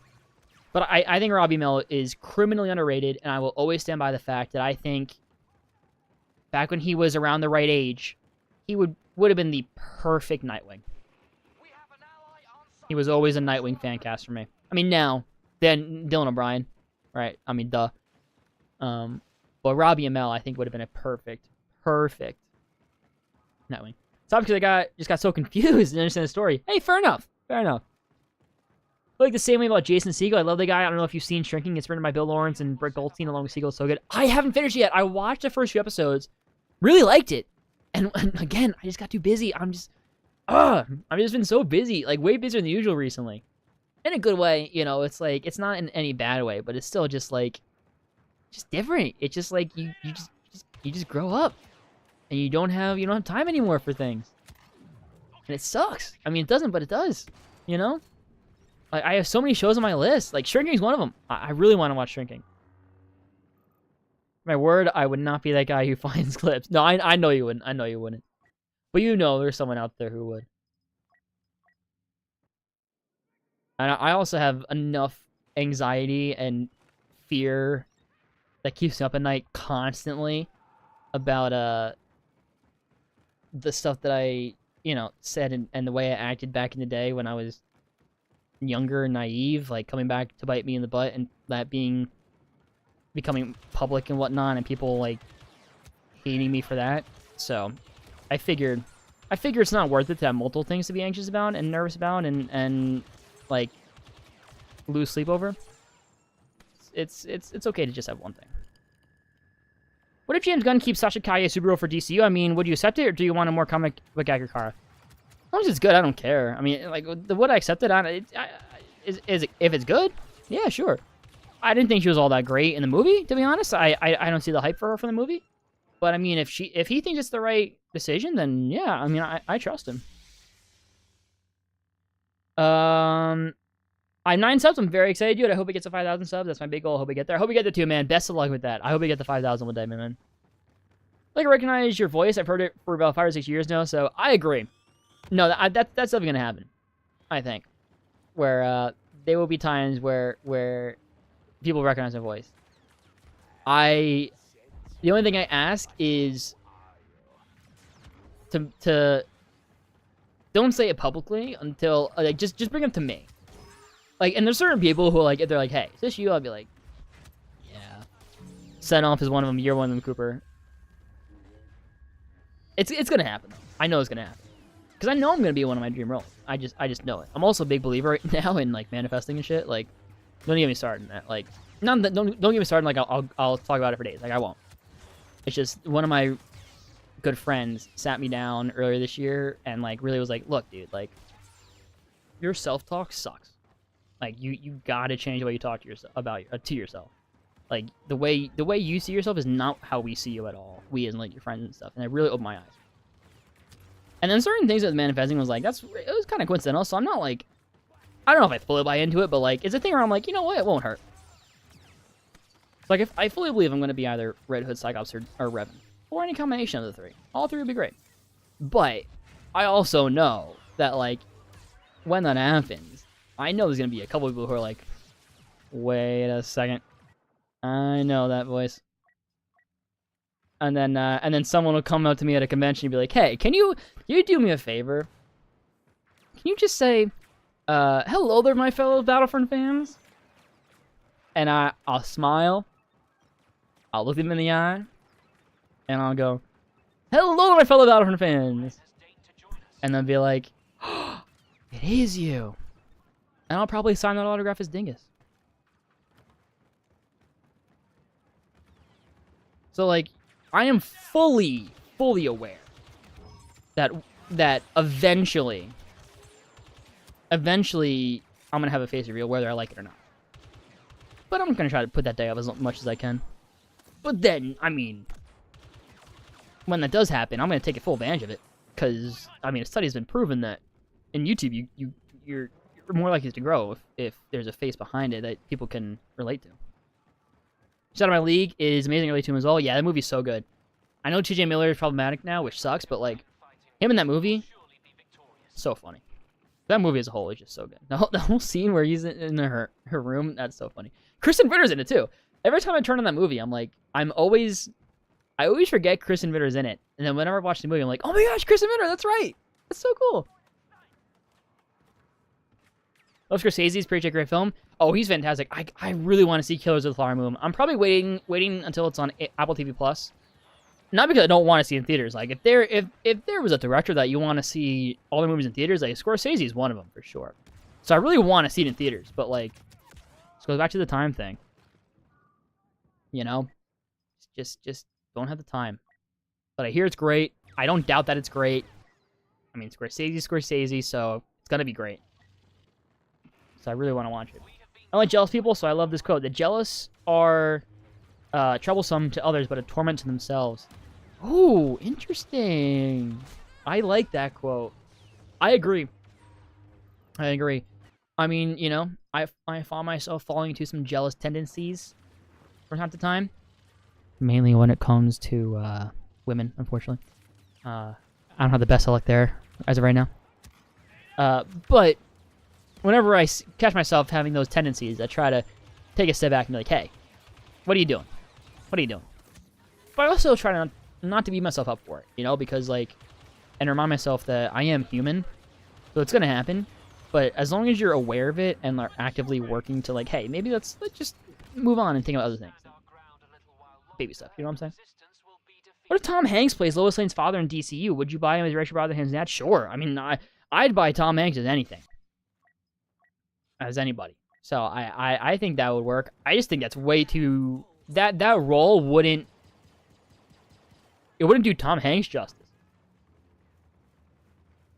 Speaking of Tom Hanks, apparently he's being investigated for pedophilia. No way. Which makes me laugh, to be honest, because he hated the Ricky Gervais jokes at the Golden Globes. Not confirmed, though. I would be shocked if that is true. Shocked.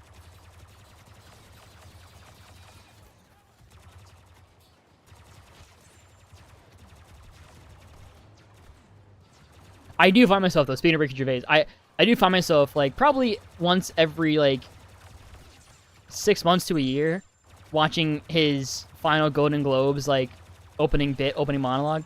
I just love how he ends it. He's just like, no one cares.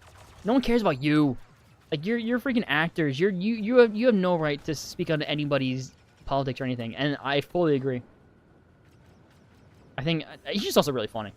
Like, straight up. But I love how he ended it. Oh, the Maze Runner movies. They have 5 books. I hope they continue them, like, the Hunger Games and movie Potter.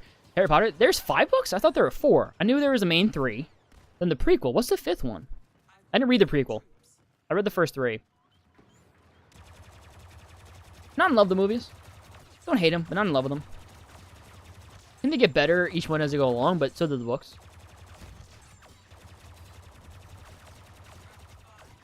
I would love a show. I would love a proper Mage Runner show adaptation. I think they can explore a lot more of what the books had. I think that was the biggest issue with the movies is that they just took out a lot of the books. And the books are pretty good. Not the best, but pretty good. Also, I'm the #1 advocate for innocent until proven guilty, so even if there were people coming out, I'd say he's innocent, even though I don't like the guy. You don't like Tom Hanks? Dog, you're wild. But I'm also a full believer of innocent until proven guilty. As well. But also, I'm a big believer on this. On that same note of don't just brush aside like accusations or whatnot. Like recently, that's been very prevalent within the Marvel community. One of the big actors right now in the Marvel community, like it's supposed to be the big bad of the MCU for the next like 10 years or so, or a little under 10 years, has like so many allegations against him, and like terrible allegations. And, like, yes, innocent is proven guilty, sure, but, like, also, don't, like, discredit or ignore all these women coming out. Like, take them seriously, while also not passing any super harsh judgment until, like, all the evidence is out there. I think it's a combination of both. It's not ignore everything. It's take everything seriously, but seriously enough to make sure that it's true. Does that make sense?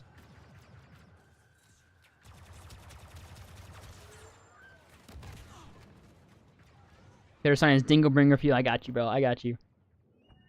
I believe Manifestation. I predicted Avatar Cartoons Universe, and I predicted 4th Matrix. Nice, dude. Love Martin Scorsese. Yeah, he's great.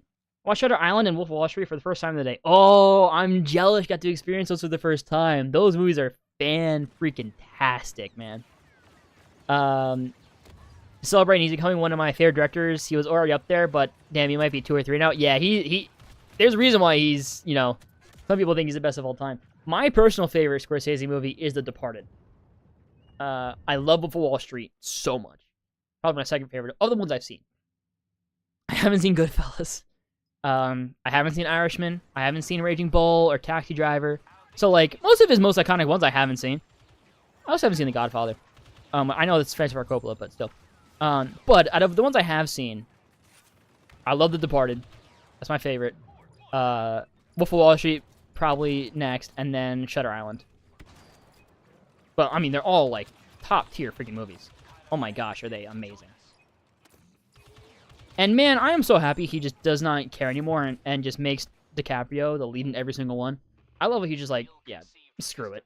We just work too well together. Let's just keep going. And it works. Oh, the films get an HBO show? Yeah, that'd be cool. That'd be cool. I have not seen Afterlife. You know, like, I'm very hesitant about Afterlife. Not because I don't think it's good. I think it's probably really good. Yeah, I love Ricky Gervais, but I feel like it'd be too sad for me. I think. Is there books or 5 books? I'd love to see HBO show on them. Interesting. Always found Tom Hanks to be a very fake person. I don't know why. I've never met him though, so I can't say anything. Wow, that's wild to me. I mean, you're definitely entitled to an opinion. That's just wild to me. The Irishman is amazing. You've seen The Irishman? That might be more wild to me that you've seen The Irishman, son of. I am surprised. We heard that Jason Momoa showed up drunk and dressed as Johnny Depp to mess with Amber Heard, and she leaked it to get more sympathy and made me like Momoa more. I did see that. It's so funny. Oh my gosh, that is so funny. Yeah, it made me like Momoa more, which I don't know if that was even possible. But it definitely did.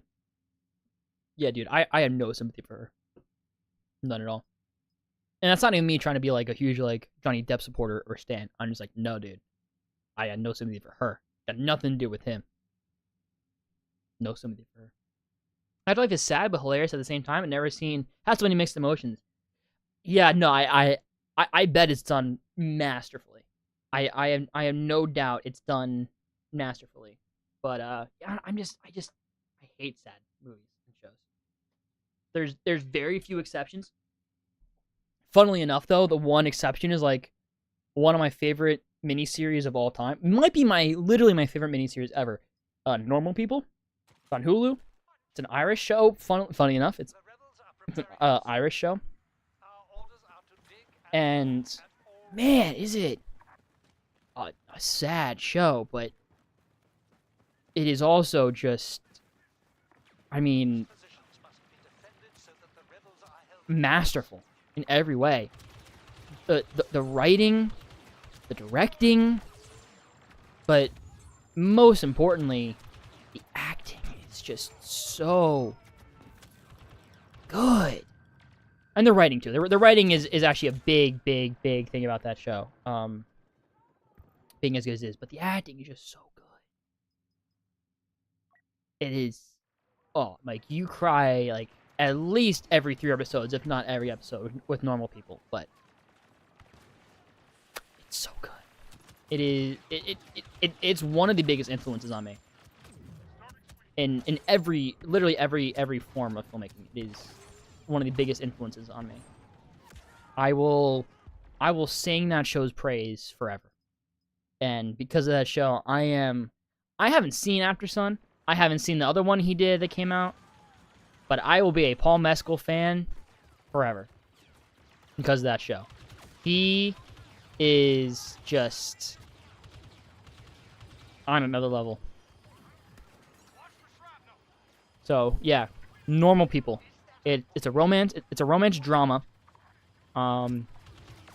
If you're a fan of that, if you're a fan of also like slice of life films and shows, and films and shows that are really like real, you know, and realistic and whatnot, definitely watch it. It's 10 episodes, I believe, about 30 minutes each episode. It's about a 5-hour watch overall. So good, man. It's so good. The Departed is your favorite too. I mean, it's good. Goodfellas is great. So is The Irishman and The King Comedy. I haven't seen King Comedy. I didn't know that was Scorsese. Still need to see Casino, but I own it on 4K. I just need the time. I also have not seen Casino. Yeah, I'm not great when it comes to watching those kind of classic, iconic movies. I think it has to do, honestly, if I'm really being honest about it, I think it has to do with the fact that those movies are ones that you see a lot of people, and I want to make sure that I explain this in the right way. There are people out there who don't enjoy like Star Wars or Marvel or DC or just nerdy shit. And that's okay. And they prefer the more quote unquote, I don't like this term, but for lack of a better term, quote unquote elevated art cinema films, if you know what I mean. And that's okay. There's nothing wrong with not enjoying Marvel or DC and enjoying those and that's your and preferring those more artsy films. Nothing wrong with that. Everyone's entitled to their own taste, their own opinion. Film culture, sure, yeah. Nothing wrong with that. What I dislike is when people put down the nerd shit and say that's not real cinema. That's not good. No, but that's not. You gotta watch more movies, man. You gotta watch more movies. I really channeled my inner Schmidt there, didn't I? You gotta watch more movies, man. You gotta watch more movies. You gotta watch more than Spider-Man and Avengers and Star Wars. No, you gotta watch this French film from 1939. That's real cinema. That's where I get upset. And I think, obviously, if you couldn't tell, I'm kind of a fan of Star Wars and superheroes and stuff. So, because I've interacted with people, not just on the internet, but like in real life, who are like that, and are like, to me specifically, like you gotta watch more movies, man. You gotta watch more classic movies and stuff like that. Like it puts me off subconsciously from those more quote unquote artsy film bro films, because I'm like, no, there's nothing wrong with me loving Star Wars or DC or Marvel, and there's nothing wrong with you not liking them, but don't try to put me down for it, and don't try to elevate yourself for it. Don't have this elevated sense of self because you watch different movies than me. It doesn't make you better than me. It doesn't make me better than you. We're just two different tastes. So I think that's kind of why I've been putting off watching some of these movies like The Godfather, like Goodfellas for so long, because I'm like Taxi Driver, right? Because I'm like as a sort of form of like friggin' stupid protest, because I'm like I disagree with that hateful nature of putting down these films, putting down people enjoying certain kinds of films because you don't enjoy them, you know. Irishman and Goodfellas are great Scorsese films. I love both of them. I love Jason Momoa, Lobo. Yeah, I'm so excited for that. If he really is Lobo, that's gonna be so sick. I love anything about La Cosa Nostra, so I had to watch The Irishman. I had no clue what that is, but fair enough. Let's see a Boys cinematic universe, and we're kind of there already. A cartoon show, then 4-season Boys, then Gen V, so now it's new cool stuff. Boys, I agree. I love that franchise. Do you watch classic Universal horror monster films more often? I don't think I've seen any. The only like classic monster film that I've seen is Night of the Living Dead, which I loved actually. I was very surprised how much I enjoyed Night of the Living Dead. I don't like Dawn of the Dead. Either one, I wasn't a fan of Romero's or Snyder's. But I was honestly really surprised at how much I like Night of the Living Dead, because I'm a big zombie fan. Like, I love zombie shows and movies, but I really hate like the slow, stupid zombies. Walking Dead's the exception. I think they do it well, but you know, the original Romero zombies way back in the day are like objectively dated. But the way the movie's made, it worked. Like, there are moments where I'm like, yeah, this is kind of stupid, but overall it kind of worked. I'm really surprised how much I like that movie. Yeah, I don't like when people that shit on nerd culture. I hate when they say not real cinema. That's what drives me nuts. Yeah, it drives me nuts. Not even because I take offense to it. It's literally because it's just people putting other people down for what they enjoy. It's not hurting anyone, you know? Like, people's favorite movies of all time being Endgame or whatever, and people enjoying, for just for example's sake, Endgame over The Godfather, like, that's not hurting anyone. So, like, why be a dick about it? I agree with you, but also with Scorsese saying Marvel being amusement park films, I don't agree with that. I'm not surprised that Scorsese feels that way. And not in a bad way. It's not me, like, trying to, like, shit on him at all. It makes sense that he would feel that way. Of course. Like, I don't fault him for feeling that way. But I also feel like that discredits a lot of... I think it discredits not only the filmmakers and directors and actors and just everyone in that crew that put their heart and soul into those movies, but I think it more so discredits the fans who have incredibly emotional reactions to those movies. Like, to some people, like, some of these movies, they're not amusement park rides. Some are, and that's okay. Not every movie has to be the most philosophical, like, internal movie, right? There's room for movies that are just pure fun, pure popcorn fun movies. But, like, there are some people who really, really relate and connect to these superhero movies, and it really, like, changes their life, and sometimes saves their lives. Like, you know, like, you see people sometimes say, like, hey, like, Captain America or Iron Man or Spider-Man or, you know, insert hero here is, like, saved my life.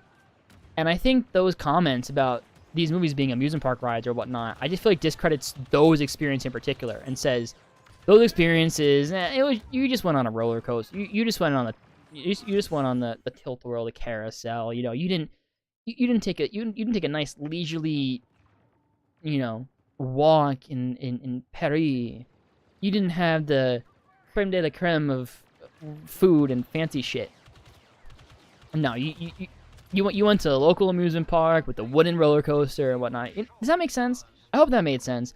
I'm known for my terrible analogies and examples, so some of this might not make any sense at all, and I might be coming off as really stupid, which is not out of the ordinary for me at times.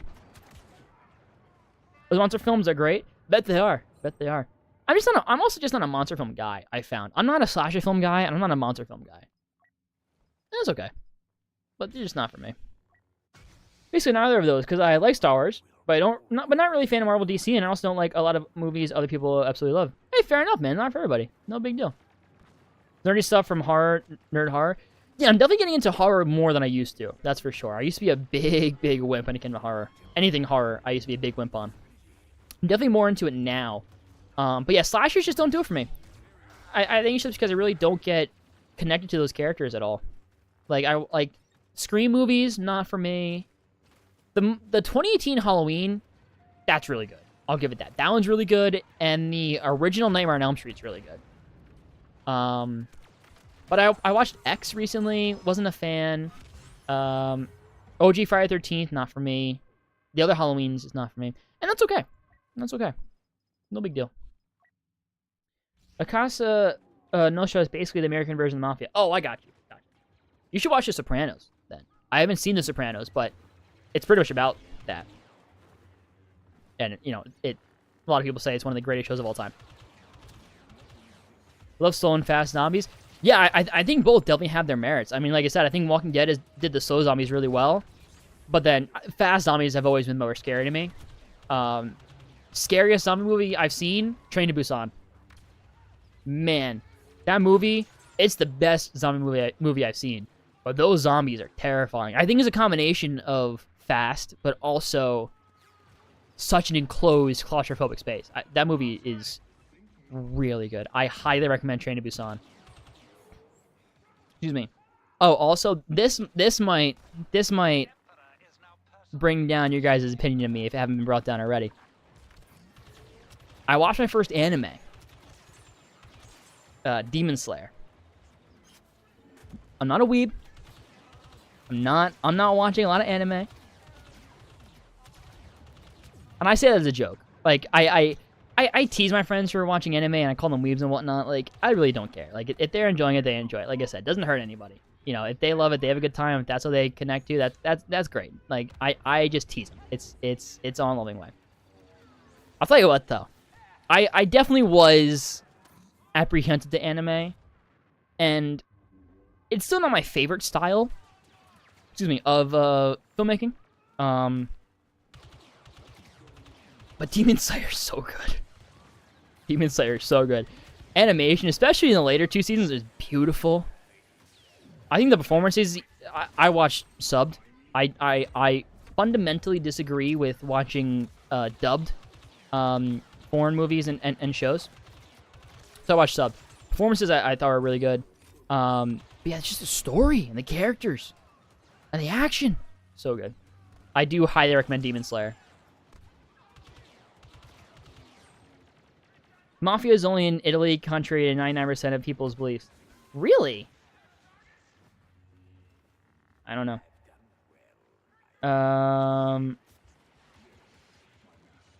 Shaun of the Dead is great. I'd recommend it to you. I love Shaun of the Dead. I love Shaun of the Dead. Spooks, welcome to everything. Tuning in. Happy birthday. Not my birthday. But thanks for tuning in. Appreciate it. Nice to have you here. Welcome. Kind of had different opinions, but don't put other people down. Fully agree. I fully agree. That's my philosophy. And again, I'm human. I definitely fail every now and again to think that way and act that way, but as much as I try, I fully agree with that philosophy. Been to Paris and it's a shithole, so don't listen to those people. Fair enough. That's what I hear. Very fair. You honestly might have made me disagree with that now because of the way people grind the movies. Yeah, exactly. And I think what opened my eyes to that is Captain America. The way that I just connect to Steve Rogers, and just like the way that Steve Rogers made me sort of, for lack of a better term, rethink me. You know, it definitely changed the way. I mean, I grew up with superhero films and shows like outside of Star Wars, like superhero, Marvel and DC, like that is all that I watch pretty much and consume. Ever since I was a little kid, right? So I never thought of them as not being cinema. But like, even now, like rewatching Steve Rogers movies in the MCU, I'm just like, yeah, dude, there's just like something that like connects to me on such a deep level with those movies that I can never imagine being like, this isn't real art, this isn't real cinema, blah blah, because it just just connects in a way that most movies don't for me. My opinion, Zombieland and Zombieland Double Tap did my favorite version of zombies. Oh, those movies are great, and those zombies are also great. I definitely I wouldn't disagree with you on that one. Those movies are so good as well. World War Z, also. I know some people hate the movie because of how it changed from the book and whatnot. I never read the book. I really like that movie, and I saw that before I watched Train to Busan. Before I saw Train to Busan, World War Z was definitely my favorite zombie movie, and also the zombies that I was most scared of before Train to Busan. I'm unsubbing. Ew, weep. I watched Godzilla, Goodfellas, sorry. I watched Goodfellas like this. I really wish Henry Hill, Tommy DeVito, Jim Conway, and Paul Cierso met the Batman in the context of this movie. Batman would put the fear of God in them. See, I haven't seen Goodfellas, so I don't understand the reference, but I can imagine, because, like, Falcone, you know, Maroni, they're probably not too dissimilar, so I get the general sentiment there. Okay, I know, Seno, I got you. No, I'm the same to my friends. Best friends in the world. But I still tease them every now and again for their anime likeness. I still call them weebs. Huge anime fanboy of anime. If you need help, I have a lot on my list. Appreciate that. Interesting. Good for Sam. Take duties. Oh, Captain America, yeah. His suit looks amazing. I love Steve, but also Sam. Oh, me too. Yeah, I'm a big fan of both. I'm really excited for more Sam Wilson Captain America. Look at that. First again. Maybe it is time to go to multiplayer. Huh. 4 people I mentioned are gangsters and Goodfellas. Gotcha. All right, I'm just going to grab some more water. I'll be right back. We are nearing 2 hours on the live stream. We're going strong. Maybe let's go for at least one more. Let's see. I'll be right back.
All right, we back. I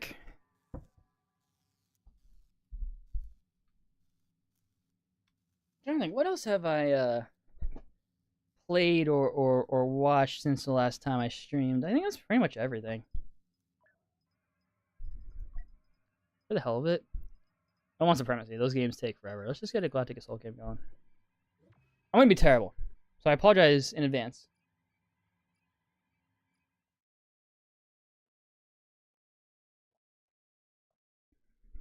Yeah, I watched Avatar stuff, Andor, Survivor. I don't know, it feels like everything. Where are we? Chic. Okay. I want to go to phase 2. I don't want to go to 181st. Alright, just double checking. Oh, 41st Elite Corps? No, that's supposed to be. Oh, their homework is. Yeah, okay. Maybe 41st. What was it, 180? Huh. Definitely not 501st. No. Oh, no, because that feels like more scout. Go. Oh, we want to go this. Don't watch High School of the Dead that animes Man Best. Dude, you know what's funny? That was actually the first. No, the first anime I watched technically was Bakugan Battle Brawlers. Bakugan Battle Brawlers is the shit. I don't care. Bakugan Battle Brawlers, so good. And I rewatched a few episodes a few months ago. I don't care. It's still so good. The original, not the newer one. The original Bakugan Battle Brawlers. That's the original anime that I watched. But you know what? I want to say a year and a half, 2 years ago, I was looking for some zombie stuff because I was in a zombie mood. And I found High School of the Dead on Hulu. I watched the first episode. I'm like, I'm never watching anime again. This makes me so uncomfortable with how hypersexualized these characters are. Because they were, as the title suggests, High School of the Dead. And I'm like, this is gross. This is just gross. I can't. That was really the main reason why I was so like poo-pooing on anime, because that one experience really turned me off from it. But I have seen one. I was at High School of the Dead. Iron Man came out when I was 3. I grew up with the MCU. I was late to the DCU, but I still loved it, so I'm fully in the superhero craze and hate for all for the MCU. The only one I didn't love was Love and Thunder. I loved Quantumania and Door Guardians 3. I even like Secret Invasion and Hawkeye. Also love Eternals, so all the hate really upsets you. I also really enjoyed Quantumania. I thought that movie was really fun. I also saw it through my best friends, so that's automatically going to make it more enjoyable. But no, it was a really fun experience, I think. And yeah, I mean, Guardians 3, I watched the movie once in theaters, and then once when I came on DVD, and man, is that movie just special. The Secret Invasion I thought was solid, you know. Hawkeye, I do really love Hawkeye. I really enjoy Hawkeye. I'm excited to rewatch it this year during the Christmas season. I don't think I got a chance to last year. Eternals was not my favorite. I've only seen it once. Actually, funny story. I saw Eternals a Thursday it came out, and then we had tickets to see it again the next day with our friend group. And I figured it would be, the trailers made it look like that I would love it. And then so I'm like, okay, I'll see it twice. Yeah, great. So when I saw the first time, I was like, it's okay. I don't have a burning desire to see it again. So the next day, when I went to see it with my friends, I left the theater and I went and I saw The French Dispatch instead. And I love that movie. That French Dispatch was so good. I highly recommend that film. I do want to give Eternals a rewatch. I think I'm probably going to wait until I do like my full MCU rewatch, or the next Eternals comes out, whichever comes first. Yeah, I wasn't a huge fan of that, but hey, that's no big deal. I'm happy. I'm happy you got a lot of enjoyment out of it. But yeah, Love and Thunder. I think we're first. I think I'm not huge on Eternals. You are, and you don't like Love and Thunder. I love Love and Thunder. That movie, everything in that movie worked for me. I think the comedy worked really well. I found that movie funnier than Ragnarok. I thought the action was really fun. Nothing special, but really fun. But I honestly just think Taika did the balance of comedy and emotional scenes really well. Really well. The emotional scenes, they hit for me. The comedy hits for me. Like, I think they just did a really nice balance. Need to watch Batman Gotham Knight if you haven't already. The Batman versus Deadshot fight at the end of the film was great. I have not seen that. That is one of the few animated DC films pre like 2021. I haven't seen it. I haven't seen any of the New Frontier stuff. Is that the new stuff is called? I don't know. Whatever the new DC animated universe is after Justice League Dark Apocalypse War. I haven't seen any of that stuff. I think I've seen the entire DC, like that universe, the Justice League animated universe. Not the shows, but the movies. I think I've seen all of those. I have to do Assault, so I just gotta set up Frosty. Sweet. Yeah, definitely let me know. And I'm hoping this won't be the last stream for a while. I'm hoping I'll do at least one a week. So even if you don't, like, it takes too long, you don't join this one, like, hopefully there'll still be more. We'll see. It just depends on my schedule. I just happen to be in the mood today and happen to be like, you know what, screw it. I'm going to have a good time and play some Battlefront. I deserve it. I deserve a bit of a break, which I do. Bakugan is great, and so is Digimon. Never got into Digimon.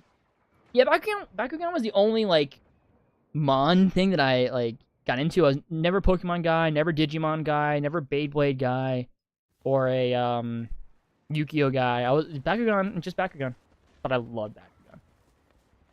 Anyways, I got a fan of Super Mario Bros. Wonder upset because I said Super Mario Wonder is mac and cheese with a cup of hot dog, and he told me that analogy negatively. He took that analogy negatively. I probably would as well. So you need to watch Shonen Jump, Naruto, Bleach, Dragon Ball. If you enjoy Marvel, those 3 long-running universes are pretty fun. They're long in commitment, but you have fun. I'll add it to the list. I'll keep that in mind. Thank you. Frosty isn't working, and I can't play this game with the mods, so I'll make sure it happens next time. All right, got you. No worries, my man. No worries. Saw Guardians 4 times in theaters. I love those characters so much, and can't wait to see where they go. 4 times. Nice, man. I'm excited too. I am very happy that Star-Lord is coming back. That might have been one of the happiest parts of the film for me. That final piece of text saying the legendary Star-Lord will return. So happy about that. But dude, we can talk about it now because the movie's on DVD on Disney Plus. The way that they ended every Guardian, I mean, I don't know if there was more of a perfect ending for every character. It was bittersweet, but when you really think about it, the ending for Guardians can only really be bittersweet. That ending, man. And what hit me most about the ending, hardest, was that they used the song Dog Days Are Over. That song was a song that I discovered last year in about November. And it sort of became like my anthem, if you will. And I'd never heard of the group before. I'd never heard the song before. It just came up in my Spotify recommend and just started playing one day. And I just started like really, really vibing with it on a really like deep emotional level. And you know, the ending's already emotional. It is when it's set up when they split up and the Guardians are splitting up. And when that song starts playing, I become a mess because of just the way the story was made with the Guardians and the writing and whatnot, but just like, and it was just the way the Guardians ended was just very hitting home at that particular time in my life, and then mixed with the song that meant so much to me, it was just like, it felt like the ending of Guardians 3 was like specifically tailor-made for me. Like it's hard to really describe that, and I know that sounds like really like self-centered and narcissistic and egotistical and shit, but like it's weird. It's like it feels like that movie had to come out at the time it did, the way it did, with the story it did and the music it did specifically to help me get through that time. It's wild. That ending will always be that movie as a whole, but that ending in particular will always be so special to me. Always. When I watch Marvel again after I'm done binge watching Star Wars, I will start with the Fox universe. MCU, I love how we have 2 different unique takes in the Marvel mythology. It's cool to see 2 different Marvel Cinematic Universes. I agree. I find Love and Thunder very funny, and I thought the story could have been executed better, but I still love Taika. It sucks how the internet turned his back on him. I hope Next Goal wins him back. I agree. That's another thing I mean, one of the many, many, many reasons why I don't no longer have social media. But yeah, you know, these directors, actors, whatever, they have one bad, not even bad movie. I don't like calling movies bad. I call Black Adam bad. And Dark Phoenix. But like, there's always exceptions. I'm usually not a fan of calling movies bad because it's all subjective, right? And like, who am I to say movie's bad if someone else loves it, you know? So let me rephrase. I really dislike how a lot of people on the internet, after a director or actor or whoever makes one movie or show that they dislike, suddenly they're the worst director or actor in the world. Love and Thunder is a perfect example. Taika is a masterful director. I haven't seen everything he's made. But Jojo Rabbit, I have seen... What was the one that he made with Sam Neill? And Fire Fist from Deadpool 2. I'm forgetting the name. I saw that one. It was solid. But Jojo Rabbit, and Ragnarok, and also, you know, obviously, in my opinion, Love and Thunder, but Jojo Rabbit in particular, like, he made Jojo Rabbit. He will always be one of my favorite directors because of that. You know, and it's, people like, just forget the rest of everyone else's filmography, you know? People call Tom Holland a bad actor because he's in movies they don't like, you know? Cherry, Devil All the Time, Crowded Room, which, I like all three of those. I didn't finish Crowded Room, again, time reasons, but, like, Devil All the Time, Cherry, Crowded Room, I really enjoyed actually all of it. But, like, he is a really good actor. Just because he's in something you don't like, you know, it's just, I agree. Long story short, I agree. I'm kind of talking myself into a circle there, but actually so bad how much mods change the game. It's wild, isn't it? And I'm not even using some of the bigger, like, mods. I do want to, once I start uploading on this channel more consistently, I do want to start doing mod reviews and showcases, like, once every few weeks or once a week or something. Probably once every 2 weeks or so, or every other week. But I really want to dive into those larger Battlefront mods, like the Battlefront Expanded, Battlefront Plus, Battlefront 3, you know, Battlefront 2022. Because it's wild how much they add to the game. Literally can't play this game without them. I agree. I had to make sure I had my mods downloaded before this stream today. Unfortunately, I don't have my Padme mod for Lando. That sucks. But I have the rest of them. I got my Django. I got my Revan. I got my Bo-Katan. I got my Cal Kestis. Who else do I got? I got my Dengar. I'm good. I'm set. Now, I really want to find a Balin mod for... I mean, I really don't, though. I feel like Balin would... You don't even know who Balin Skull is. Set off. He was in Ahsoka. So good. What a great character. Oh my gosh. Probably the best new character from the Disney era so far. Balin really works best with Vader, but I don't want to change Vader. Oh, I gotta get the Battle Damage Vader mod. That's the one I still need to download. Tried when the post credit said the Legend of Star returned. Yeah, dude. I was cheering. Cole is your guy. I feel you, man. I feel you. And Chris Pratt's just my guy. I mean, it depends on how well the mac and cheese with a cut-up hot dog is prepared. Sure, but I'm not a big mac and cheese guy. I'm not a big cut-up hot dog guy. So for me personally, that would be an insult. Girl thing is Granddad. Such a good scene. Yeah, really good. Such a good song. It's such a good song, and it just. Oh, like I said, man, it was just like everything was like movie and show with like real life was just like mixing so well at that exact moment. It just, it felt it's so hard to explain because it feels like it was just like this like, for lack of a better term, like divine, like. It was like just some like divine design. I don't know. I don't even know how to describe it. It was so not on the nose, but it was so like parallel, you know? It's hard to explain. And be the Drax dancing at the time. Oh man, when Drax starts dancing, especially when you rewatch it and you see how, like, not close off he's in the beginning, but, like, there's, like, you know, there's definitely an arc he goes through just in that one movie alone. And then when Mantis, like, you're meant to be a dad, it's like, oh my gosh, that's so, like, damn. Talking about Florence and the Machine, yeah. I feel the same way. I feel like the entirety of Guardians 3 was made for me. It was your favorite MC movie and favorite movie of the year. Yeah. I feel ya. I think my favorite movie of the year is probably Across the Spider-Verse. I gotta check my letterbox. I think it's my favorite. It's definitely my favorite MC movie this year. Although I don't know. Oh, Quantumania came out this year.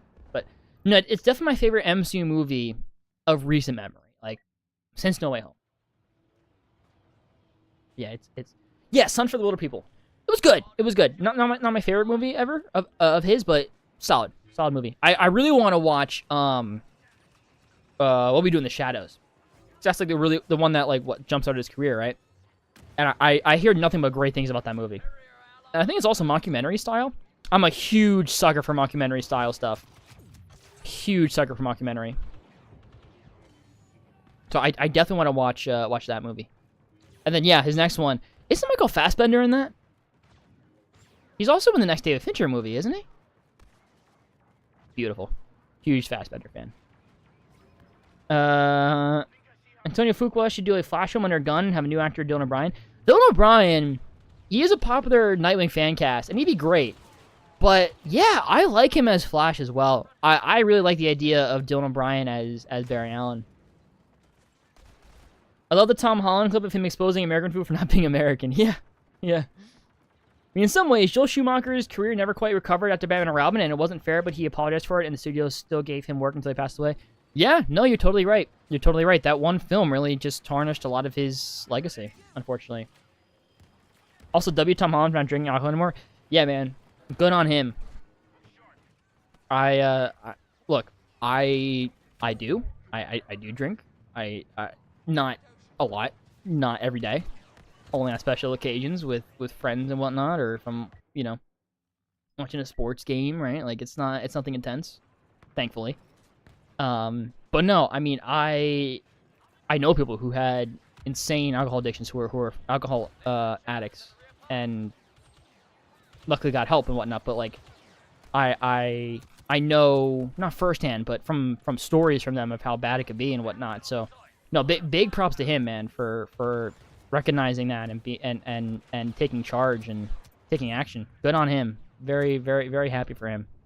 Because people forget too all the time that, like, yeah, actors and directors and celebrities whatnot, like, they're in the media a lot. Yes, they make a lot of money, blah blah blah blah blah, right? But at the end of the day, they're just people. Like, they're all people. Just because they have money doesn't mean they're happy and perfect and whatnot. Like, they don't deserve to be treated... Well, I'm going to rephrase. I was going to say they don't deserve to be treated differently, but, like, the rich should be taxed a little more. What was I going to... How do I describe this? They don't deserve to be emotionally treated differently. I see a lot of people, and even some people I know that are like, who cares? Who cares if I make fun of them? Or who cares if they're going through this, blah, blah, blah. They're rich. I don't care. They don't know the struggle. I mean, like, and it's just, that's not what it is. That's not right. People are people, man. Like, people forget that. And that's one of my biggest pet peeves in life, is when people don't see people as people. Doesn't matter in what way, you know? Could be in any way. There's unfortunately too many examples of that in life, but yeah. Anyway. Well, Tom Holland, I do as well. I'm ready for Tom and Andrew to put in the spider suits on, and Toby, of course, and have them build up their universe. I'd love to see Andrew Garfield have 7 great films. Seeing Andrew and Tom Holland's universe with Spider-Man grow, that would be cool. That would be very cool. I'd be down for that. Be very down for that. I gotta get the sound back from Bo-Katan. Alright. Good to know.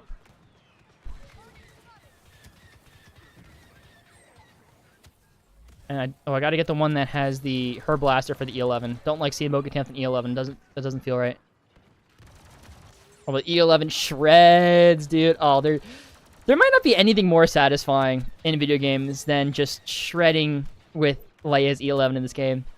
That is so satisfying. I forgot how fun Leia is to play. So good. I'm gonna say this a lot. I would love to see Marvel and DC style universe for Mario and Sonic. Love it. That'd be cool. I did watch that. I did watch the Super Mario Bros. Movie. It was good fun. I had a good time watching that. Yeah, really see what we do in the shadows. Yeah, I gotta see that. It's gonna be a Michael Fassbender in a couple months. Nothing wrong with that for me. I love Michael Fassbender. Huge fan of Michael Fassbender. I think he's fantastic. Killer's probably your most anticipated for the rest of the year. Fincher is my favorite director, so you're excited. Fair enough. I love Fincher as well. I gotta watch more of his stuff. I really haven't seen a lot of Fincher, now that I think about it.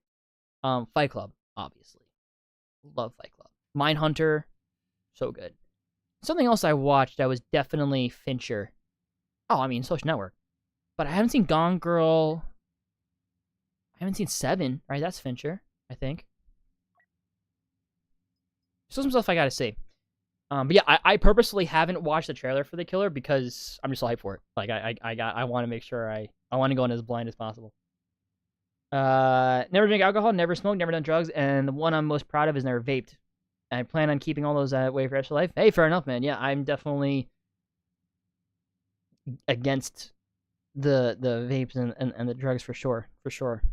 Good on you. Good on you indeed. Maybe it's the athlete in me. I don't know. Smoke weed, but I don't really like drinking, so I keep it at that. Hey, fair enough, man. Fair enough. As long as it's not hurting anyone. else as well. I mean, as long as you're also not like desperately hurting yourself with it, right? Obviously, but like my thing too with all that stuff is like definitely people like if you see a loved one that is like severely like addicted or like just hurting themselves when it comes to any kind of substance or anything, like definitely get them help and try to get help. But also if it's like if it's an occasional thing or whatnot, or it's just to relieve stress every now and again, you know, not an addiction, but just every now and again. If it's not hurting anybody, if they're not pressuring anybody or forcing anybody to, is what it is. Let them do their thing. As long as it's not hurting anyone else. I have friends who vape. Would I prefer them not to? Sure, because I want them healthy, but it ain't hurting anyone else, you know?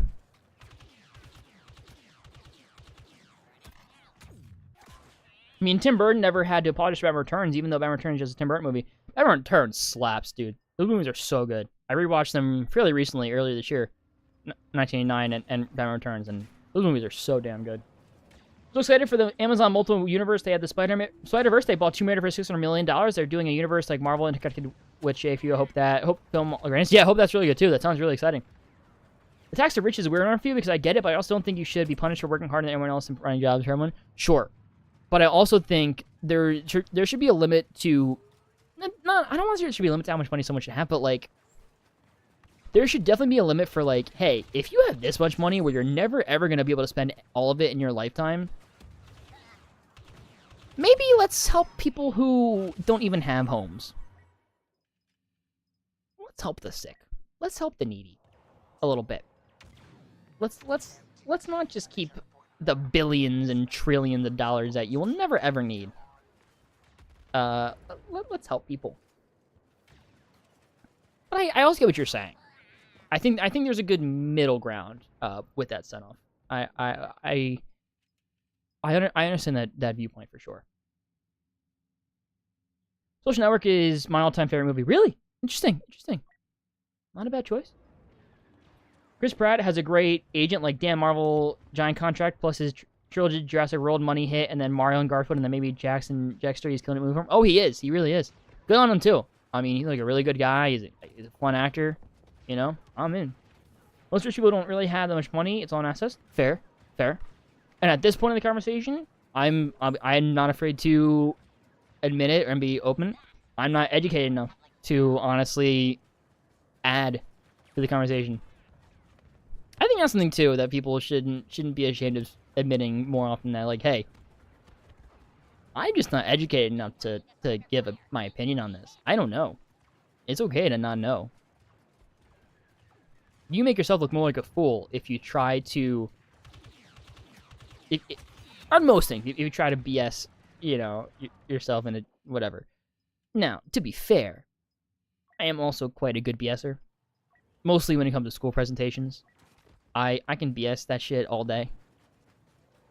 More so when it comes to, like, real life stuff. Like, that's why I never get into any political debates with anybody or talks to anybody, because I just don't know. I'm not educated. I don't want to be educated. It's not my thing. Too toxic for me, and that's okay. I just love the image of Batman standing in a light covering of snow and fighting bad guys. That's the reason why Christopher Nolan had a snowfall in The Dark Knight Rises. Yeah, there's something about superheroes in snow that just hits different. Batman, Spider-Man, there's just something about superheroes in snow. I don't know what it is. There's got to be some kind of explanation behind it, but there's just something about superheroes in snow that just hits different. Keanu Reeves is too kind for this world. He really is. He really is. Real talk. I love Pratt, but Jurassic World Dominion is an abomination of film. I have not seen it. And I honestly probably won't for a long time, if ever, because I've heard that. I also was not a fan of Fallen Kingdom, so I didn't have a desire to go out of my way to see Dominion. I really don't want to say this, but if the government want to fund wars they have nothing to do instead of helping their own people, then they shouldn't care what rich people do with money. And with that, I will shut my mouth. Sorry. Hey, sometimes we need to get some stuff out. I get it. As I said, I am not educated enough to give any kind of comment or opinion. Yeah, that's really what only thing I can leave it at. I like Fallen Kingdom, but I hate Dominion. Fair enough, man. Fair enough. I know you're not the only one to have that opinion. Not even like I was trying to rhyme there. Ooh. Oh, I'm forgetting to roll. I really gotta burn that into my mind. Okay, don't expect a response. Oh, just venting your mouse. Hey, fair enough. Like I said, we all need those moments. As much of an advocate as I am for positivity, you know, not being negative or hateful or complaining or whatnot, as much of an advocate as I am for all that, I'm also an advocate for having moments here or there where you do need to vent and just get things off your chest and not bundle everything in. It makes me think of this Parks and Rec episode, which you might not understand at all, sent off, but Cooper might get. Cooper might have seen Parks and Rec. There's this Parks and Rec episode where a couple of the characters form this, I think, this weekly group or whatever that they have, where it's purely just to like vent about stuff. I think it was like the wine, like the what was it? It was like the Cheese and Cigar Club or something, where they eat nice cheeses and charcuterie and smoke cigars or something, and they just vent to each other about stuff. And then one of the characters totally takes over and just keeps venting, and they have to close off to her. Blah blah blah. It's a comedy. It's a sitcom. But it makes me think of that, and I think there's some merit to that too, because there's only so much, and like just because we're human, like we're not immune to being annoyed by people or things or getting angry or getting upset or whatnot, and you can't bottle this up in that stuff. So every now and again, I will rant. I will be like, or I'll just give my friend a look.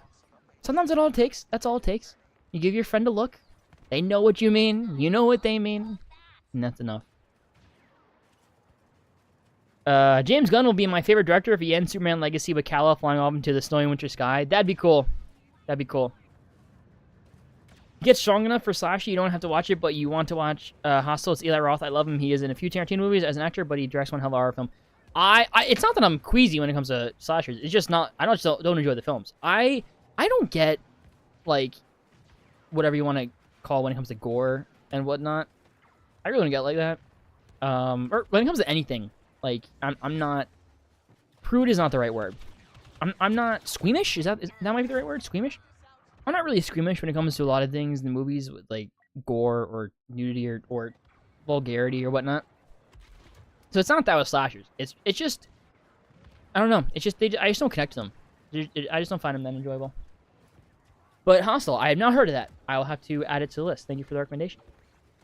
Parks and Rec is great. It is great, isn't it? So good. My favorite sitcom ever. I love Parks and Rec. New Girl though is really good. I finished my rewatch of New Girl the other week. That show's great. Zack Snyder and James Gunn are my favorite directors. I have a lot of other favorite directors. You just watch James and Zack a lot. Hey, fair enough, man. Sounds like me. You know, my favorite director is George Lucas. So no surprise. Like technically, I know there are better directors. And I definitely think there are better directors than him, but like he's my favorite. Like how can he not be? But yeah, I mean the Russo brothers are two of my favorite directors currently. You know, they're great. I have a lot of other favorite directors too, but like I just love George Lucas and the Russos. I think I told you this before, but I literally can't watch horror movies because I literally find them funny and I really can't understand why. Hey, you know what? You're not the first person that I know that's like that. I know a couple people who are like that with horror movies. It's what it is. I don't know why either. It's just how some people are. Nothing wrong with that, I don't think. Love Rob Lowe in that show? Oh, he's so good in that show. I find myself... It's so odd. When I first watched Parks and Rec, the first ever time I watched it, I found myself thinking, oh, I'm a lot like Andy. Around the second or third time I watched it, I'm like, no, I'm actually Ben. And now, the older I get, I find myself being like, you know what? I'm actually getting closer to being Chris Traeger. Which, hey, I have no issue with that. You totally Chris? Yeah. No, I have no issue with that. And the more I think about it, I'm like, yeah, you know what? He's overly positive. I try to be. I don't always succeed, but I try to be. I try to eat healthy. I try to exercise. I try to remember everything about everybody. as much as I can. Names, birthdays, details, everything. I'm not as successful as Chris Traeger in it, but maybe one day I will be. However, Hitchcock's Psycho is a movie that is arguably debated upon whether it's a horror film or a thriller. That's another one I have not seen. I bet I'd love it. It goes back to probably that quote-unquote film snob thing that we were talking about earlier. That's another one of the many films that, you know, those film people are like, over, you know, when they put down other films.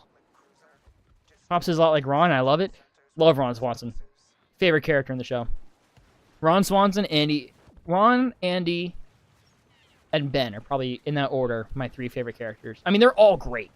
Like, Parks and Rec is one of the few shows where there isn't a character I dislike.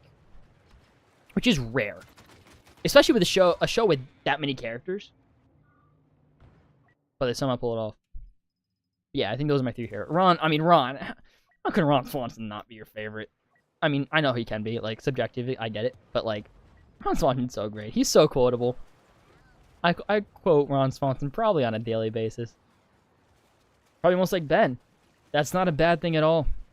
Ben's a great guy. I was like Ben for a long time as well. A lot of people actually who know me and have seen Parks and Rec are like, you know, I see you remind me a lot of Ben. I'm like, hey, fair enough. I'll take that as a compliment. I'm a gore hound. I love it in action, especially with Chad Zielinski, but horror is just fun for you, dude. I saw all the Saw films. I want to see X, but I've seen all Saw films. Nice. Yeah, I know some people like that. One of my closest friends is like that, where he's just like, give me the gore, give me the gore. That's perfectly okay. If that's like just one of your favorite things about stuff. Nothing wrong with that. I'm someone who, while, like I said, I don't get squeamish with gore, and I think gore definitely works for me in certain situations. There needs to be more for me than just that. So, like, the Evil Dead movies, not for me, because it feels like it's just a gore fest. And yes, it was the same thing with a lot of slashers. But again, that's just my own personal taste. You know, there's nothing wrong with being like, oh yeah, just give me the gore, and that's what I love. There's nothing wrong with that. Generally a very positive guy, but sometimes I just go on rants. But I'm like you in the sense that I try to talk too much about stuff I don't know about. Yeah, and like I said, I think that's just a healthy thing. To like you gotta rant every now and again. You just got to. It's not healthy to keep it all bottled up. You just got to.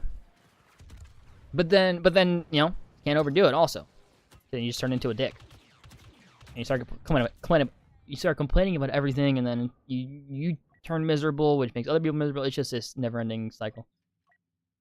They made the right choice getting rid of Mark, though. They did. I didn't dislike Mark, but I watched a video about it actually, on YouTube, where someone discussed that choice and how that fundamentally changed the show for the better, and it pretty much came down to the fact that like Mark didn't serve a purpose anymore. And I was like, you know what? You're right. Like that's why he wasn't like really anyone's favorite, and why they got rid of him was because he just didn't serve a purpose. Yeah, they definitely made the right choice. Favorite sitcoms? Your favorites are Reba and King of Queens. King of Queens, nice. And in 2.5 Men, I have a lot more, but if I list all of them, it'd take me 2 hours. Fair enough. Yeah, I don't watch many sitcoms. I have like my 5 or 6 that I watch, and I just don't care to watch any new ones because I have my rotation. Parks and Rec, Friends, New Girl, Community, Modern Family. I love Modern Family. I finished Modern Family for the first time a few months ago. I love Modern Family. The Office, obviously. Although I do find myself, as I watch more sitcoms, ranking those sitcoms over The Office more and more. It's odd. Not because The Office is bad. I just feel like when I was younger and growing up, like everyone around me was like Office, Office, Office, Office, Office, Office, Office, and for good reason. I mean, it's great. But like other sitcoms are great as well. Yeah, all those. Scrubs, quite good as well. And then one that I'm slowly watching. Again, I would like binge it all, but I just don't have the time. But one I'm slowly getting into more and more, and I'm loving it. More and more episodes I watch is It's Always Sunny. I feel like It's Always Sunny. The first season isn't the best. It starts a little slow, but then once you hit like season 2, halfway through season 2, it just gets like funny consistently. And I'm only on season 3. I know there's like 15 seasons. It's wild. But yeah, like at this point, I'm kind of like, you know what? Like, I know there's probably a bunch of great other sitcoms out there, and maybe I'll watch them eventually. But right now, I have my fill. I still gotta finish It's Always Sunny if I want to watch a new one. I have my fill of sitcoms that I know that I love, that I know I will crack up on every single time I watch it. I quote on a daily basis. Like, I'm good for now. My two favorite are Scrubs and How I Met Your Mother. How I Met Your Mother, that's one I probably should watch eventually. I probably would like that one. Go on rants too, but these streams help you deal with rants. Like, sometimes I don't rant, but every now and then, yeah, it's good to get it out. I love Modern Family. It's like so good. It's yeah, Modern Family is so good. Constant laughter with that one. The thing I rant about most is cars. I'm very knowledgeable about cars. I'm not surprised. Fair enough. What a few things that I know what I'm talking about. There's nothing more entertaining than watching one of your friends get into a debate with someone when you know your friend is like a master in that topic, like knowledge-wise, and you can just tell the other person is not, and you watch your friend just totally destroy them. This happened to me. When did this happen to me? Last year or earlier this year? I don't know. It's at a party, and one of my closest friends is a political guy. As you guys know, I'm not. So I never talk politics with him, just because I don't know anything. Like, I know he knows his shit. I know I don't. There's no reason to. There's no reason to get into discussion at all. Whenever he talks politics, I zone out, and that's just how it is. But that's his party, and this one guy starts getting into like a political debate with my friend, and there's like 4 or 5 of us just sitting there watching this, and we all know my friend, all 4 or 5 of us here, and we know like he knows his shit, and we're just sitting there, and you can just tell that we're all just waiting. We're all just waiting for my friend to just shut this guy down. And he does. And it was one of the most entertaining and satisfying interactions I've ever seen. It was just great to see this guy who like was acting all tough and acting all like a know-it-all and stuff, just like totally get shut down and pull himself into a circle and just like totally lose the argument. And like you know how when people are losing an argument and they know it, they try to like change the debate and conversation argument into a different point, like, yeah, but actually, you know, that's what it ended up being. And then we all just started laughing at that point. We're all kind of just like, yeah, you lost, kid, just own up to it and leave. So funny. As a huge fanboy of Melissa McCarthy, you watch Mike and Molly. I believe it's 4 seasons long. I've heard that's good as well. It's Always Sunny is great. You just pick it and watch whenever. I've heard that. I heard you can just pick it up whenever and like not go in order. But I'm the kind of guy that has to go in order with things. I have seen a few of the more recent episodes. Like my favorite episode actually, and I'm not even close to the season, but my favorite episode that I've seen is the water park episode. That episode is so funny. Yeah, the bowling episode is one of my friend's favorites. We watched that. That episode's really good. But no, that show is so good. Modern Family is neck and neck. Fair for you, Mike and Molly, and 2.5 Men. Nice. Love doing that when people try to debate movies with you. I'll pull the facts right off the top of your head and just obliterate who I'm talking to. Yeah, I'm like that with superheroes. I'm like that with superheroes. Someone I remember. And this wasn't a big deal. This wasn't a big thing. We were talking one day about just the Dark Knight trilogy, right? And Dark Knight Rises. And they were like, Dark Knight Rises came out in 2014. I'm like, no, 2012. It was 2012. And they were like, so like adamant that the Dark Knight Rises came out in 2014. So I just pulled it up. I'm just like, look, I know it's 2012. I'm not even going to try to get into whatever kind of debate this would be. We're debating a release date. I'm just going to look it up and show you. And I did. And I literally said, and it was a joking way because they're my friend. Like, I'm not like an ass. I'm like, it was all in good fun. But still, I'm like, hey, don't question me. Don't question my knowledge when it comes to superheroes and Star Wars. Like, I have you beat. I have you beat when it comes to when it comes to nerd shit. When it comes to nerd shit that I know. There's some nerd shit that I don't know, obviously. But, like, when it comes to nerd shit that I know, like, just quit. Just quit at that point. Everyone has that one thing that, you know, they're an expert in. Some people it's politics. Some people it's sports. Some people it's whatever. Math, science, or history, or whatever. Mine is nerd shit. And sometimes movies as well. I'm definitely the first to admit that I'm not the biggest, like, cinephile in terms of just knowledge in movies I've seen. I definitely would say I know more than, obviously, the average person, but, like, you know, I'm not the most knowledgeable. But, and obviously I'm not the most knowledgeable either when it comes to Star Wars or DC or Marvel. Like, there's people out there obviously more knowledgeable than me. But in the groups that I hang out in and the people I interact with, 99.9% of the time, don't even try. And hey, if someone knows more than me, I'll admit it. Like, hey, you know more than me, you were right. I'll admit it. Nothing wrong with admitting you were wrong. You can quote that.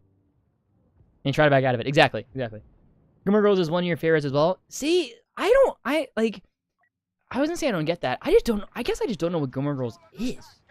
Because one of my closest friends also really got into Gilmore Girls, and I was like, Gilmore Girls? You're watching Gilmore Girls? So now you say it too. I don't know. Maybe I gotta give it a try. Maybe I just don't know what the show is. Maybe I just have a wrong impression of the show.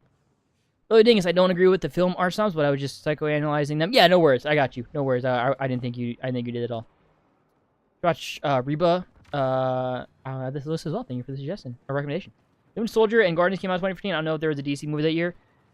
Was there a DC movie 2014? Dark Knight Rises 2012.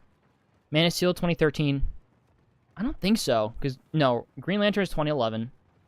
Probably an animated film or two came out in 2014, but BVS didn't come out until 2016. Man of Steel is 2013. I don't think there was anything in between, as far as I can think of. The shows were airing at that time. I believe Arrow might have started in 2014. The shows is where I get a little more foggy on the shows. I want to say Arrow's 2013 though. No, but Shield was 2013. I think Agents of Shield was 2013. Arrow might have been 2014. Maybe that was it. But yeah, I don't think movies either. Any DC movies came out that year. At least live action. Dark Knight Rises are some of the very few super movies I loved for good reason. Have you seen Batman Begins, the first of that trilogy? That one's really good as well. There's some guy who actually thought Tim Story's Fantastic Four and Sam Raimi's 2 came out in the same year, and he was wrong. No, Spider-Man 2 came out in 2004, right? Because Spider-Man 1 came out in 2002, and I believe it was 2 years later. And then Tim Story's Fantastic Four came out in 2005, I believe. I'm talking about films and education nerd shit that I know, and I know when people get my nerd knowledge, it keeps growing, but someone was trying to be wise, and I just showed them which one goes where. Hey, nothing wrong with that, man. Nothing wrong with that. I know cars incredibly well, but something you don't know is I'm a bit of a watch nerd, really, and starting to become a plane nerd. Fair enough, man. 3 things I know nothing about. So that'd be a situation where I'm like, I just leave it all to you. One of my friends is a plane nerd, so I definitely understand. I can understand that because I've experienced that. You're a rom-com guy, you like Gilmore Girls? That's all I need to hear then. That's all I need to hear. I have to add that to the ever-long list, never-ending list. There's a bit fiesta, but I told them you got to do homework, buddy. I do homework too because I only know so much. Fair enough, yeah. I love learning about nerd stuff like all of them, as you should. Flash started in 2014. Ah, there you go. Arrow's 2012, Flash 2014. That makes sense. That, you know what? No, that does check out. Yeah, no, it does check out. Because I'm basing that, like, all my remembrance of when these shows aired based off of when I remember talking to my friends about them. I was too young to know, like, the exact year, like, all the top of my head. When it comes to the shows. The movies, like, Avengers, 2012. Like, MCU movies, I can pretty much tell you what year every single MCU movie and DC movie and Star Wars movie came out. Like, I can tell you when every single Star Wars movie came out, like, for a fact. Like, I know for a fact. But with the shows, it's slightly different. So I'm trying to, like, piece together my childhood when I'm talking to my friends about some of these shows. Because I vividly remember being in the locker room in gym one day, and me and my friend be like, "Wait, you like Arrow? You like Arrow? I watch Arrow. What?" And I remember when Barry Allen appeared in the Arrow for the first time, and we were both, and I was like, "Dude, did you hear they're making a Flash spinoff?" He was like, "What? No way, dude." I'm like, "Yeah." I remember all that. Yeah. But I think you're right. I think that makes a lot of sense, actually. Arrow being 2012 makes a lot more sense. I haven't seen Batman Begins. Oh, you should. It's pretty good. I think you like it. It's part of that trilogy. I personally like Dark Knight and Dark Knight Rises more than Batman Begins, but it's still up there with both of them. Which Spidey, 2, Andrew or Toby Spider-Man? Toby. I think we're talking about Toby. You watch Ted 1 and 2? Oh, I love the Ted movies. Love the Ted movies. Oh, they're so good. Oh my goodness. Hilarious. Hilarious movies. You never even see movie in order and possibly the month they came out in. Oh, I could probably do that as well. Definitely everyone in order. I just own them all. I get it. I have every single MC movie and I have them on my shelf in order. I can definitely tell you the year of every single one of them. I don't know if I can tell you the month of all of them. The month of most of them, definitely. And even the date probably of some of them. My nerdiness in cars mixes into Dark Knight a small bit because Bruce pulls up to the hotel in Lamborghini Murcielago, and Murcielago is Spanish for bat. That is cool. I love those little details. Those are so fun sometimes. Look at the Joker from 2019. Film wasn't trying hard enough to separate Phoenix's performance from Heath Ledger's in Dark Knight. I mean, he was more clownish, but that's it. I think they're very different. My big issue with 2019 Joker is it feels like it's a movie that wasn't about the Joker or DC, and then they're like, hey, let's make this about the Joker and DC to make more money. As a huge Joker fan, that movie rubs me the wrong way because I just fundamentally disagree with the film for multiple reasons. One, because I think that the Joker should never really have a, and this, I guess this is all personal opinion, so definitely feel free to disagree. But I definitely think the Joker is one of the few characters who should not have an origin, and we should not know their origin. I think Yoda is one of the only other ones. But go along about the Joker. Joker is like one of pretty much 2 characters ever that we should never feel any sympathy for. Ever. The other one being Hitler. So I also just fundamentally disagree with the fact that it's built in a way where, 1, we have an origin, and 2, where you are meant to feel a little bit towards the Joker. Yeah, and it just didn't feel, it felt like they forced in that this is Joker and, like, oh, here's Bruce Wayne and Thomas Wayne. Didn't need to be Bruce Wayne and Thomas Wayne. Didn't need to be the Joker, you know? And I also think the performance is overhyped. It's not a bad performance at all. It is still a top performance.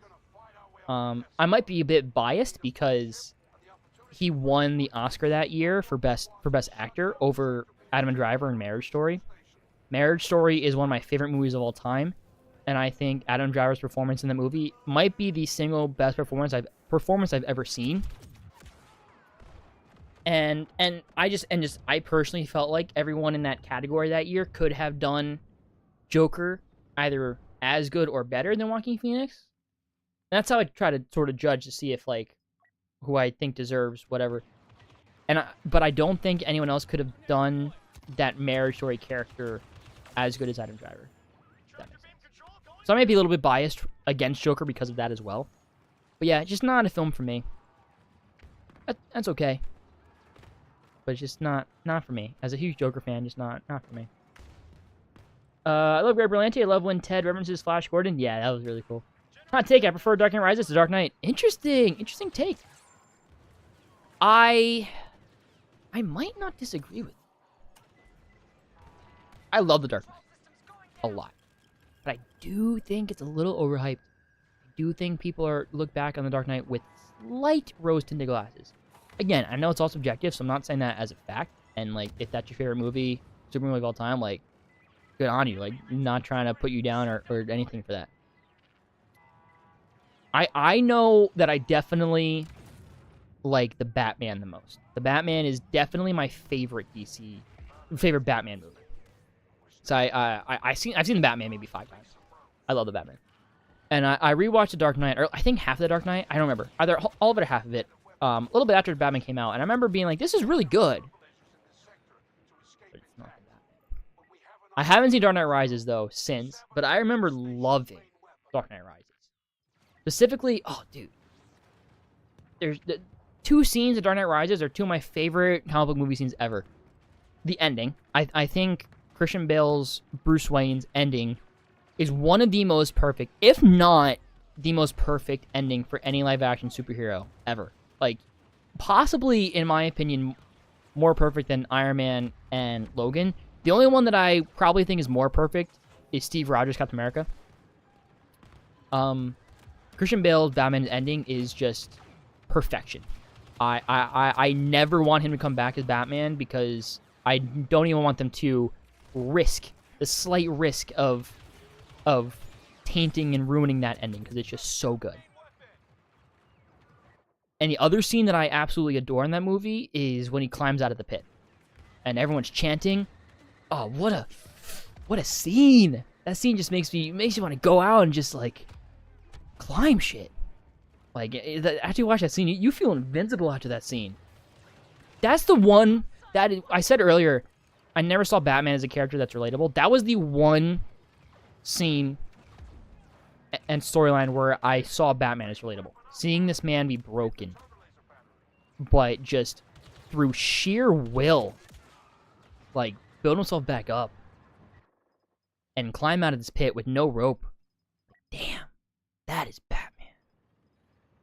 I love those 2 scenes. I will admit, though, and I am ashamed to admit this, I did not realize that was supposed to be the Lazarus Pit until like 2 months ago. And now that I was made aware of that, I'm like, duh. It's connected to Ra's al Ghul. It's a giant pit where people go to die and then be resurrected if they lift out of it, if they climb out of it. How could I not have seen it? Ah.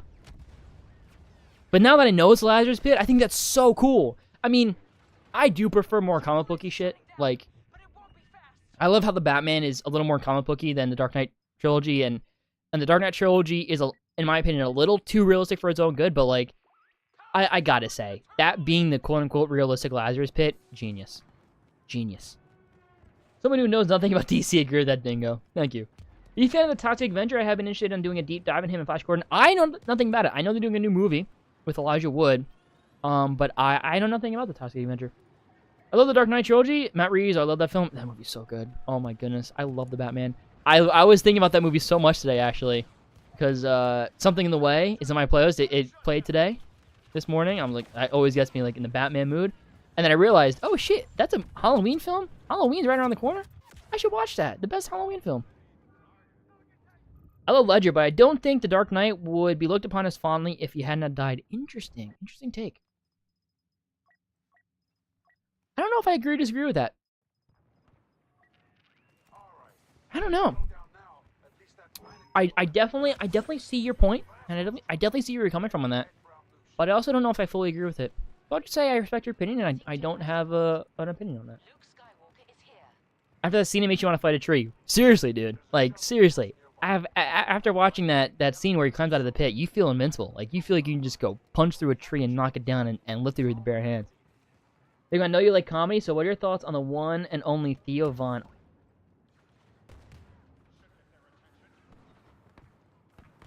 Oh, him!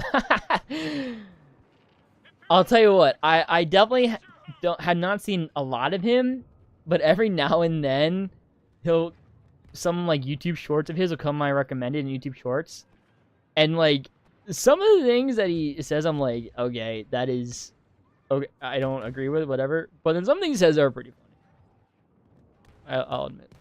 I will say this: there's a comedian that I'm really into right now, and I think because a lot of people are into him, he's really getting around. Is Matt Rife. I think Matt Rife is really funny. He's probably one of my favorite comedians right now. All this stuff is really, really good. And he's really good at crowd work, too. I find that the most impressive is just working in the crowd so well. I mean, I also really love Josh Wolf. He's a comedian on YouTube. He's really funny. Oh my gosh, well, is his name Mark Norman? He just got a new Netflix special like a month or two ago. He's really funny too. Mark Norman, I think he's hilarious. He has a very like dry delivery, but his material is so funny. But yeah, Mark Norman and Matt Rife, I think, are my two favorite comedians right now.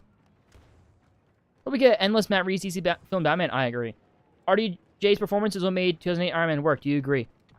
I think it's one of the key factors, for sure. I think if that performance doesn't work, then, yeah, Iron Man and the MCU doesn't work. But I think there's more to it than that, too. I think just the collaboration from everybody just came together really well. But I think that's one of the key things that made that movie work, definitely. Did you finish watching Gotham? I haven't watched it since 2021, but I think it got way too much hate, but maybe that's your lack of knowledge of DC. It might be lack of knowledge of DC. Yeah, I never finished it. I didn't enjoy it. It was also just less of the fact of, like, they're changing a lot from the comics, because, you know, I'll be straight up, when I was watching that, I was also really young at the time, and I wasn't as knowledgeable about DC Comics as I am now back then. So some of the things they were doing, like, I didn't realize it was that different from the comics. I just remember just not fully enjoying the show. Maybe I'll go back and rewatch it one day if I really want to do like a full Batman binge of stuff. But I don't know. Maybe I'm definitely not opposed to rewatching it. Like I definitely, especially things that I disliked when I was younger, I do want to give a second chance now that I'm older, because I feel like I could see it with a different light, possibly. But Gotham's not high on my list. I watched Crazy Stupid Love. Ooh, what'd you think? I rewatched that movie a couple weeks ago. I love that movie. Just as good. Did you know the ending? Did you know the not to spoil it, but like the twist? When I first saw the movie, blew my mind. Blew my mind. That is one of the greatest twists in cinema history. I don't care. I mean, obviously Vader being Luke's father is like the best, but like the execution of that twist is done so well. And I'm very happy I didn't know beforehand. And I'm usually someone who's really good at guessing that kind of stuff, and like seeing that early on. I had no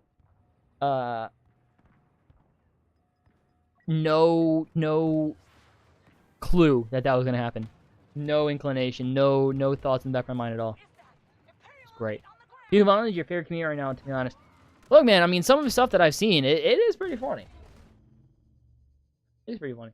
What else? The Incredible Hulk didn't work because Joss Whedon said it didn't work. I don't like it. It is the only project really in the entire MCU that I don't like. I mean, there are things that I like more than others, of course, and there are things that I like less than others, of course. But it's the only thing that I can say that I just don't like. I gotta be honest, I don't remember exactly what it is about it. I want to say it's some of the pacing and some of the editing. I haven't watched it since 2019. I think I did a full MCU rewatch either right before Infinity War or right before Endgame. I want to say it's before Endgame because I remember doing that while trying to get tickets for it. I think so. I want to say 2019, and I remember not liking it then, but it was that was way too long ago now. So I don't fully remember, but I remember just not really liking that. That's the only one that I didn't like. Pretty good. I'm a huge Gosling fan now, so fair enough. Fair enough. You see Barbie? Really good in Barbie. I'm not the biggest Gosling fan. I don't hate him. I mean, I think he's fantastic in Crazy Stupid Love. I think that is his best role.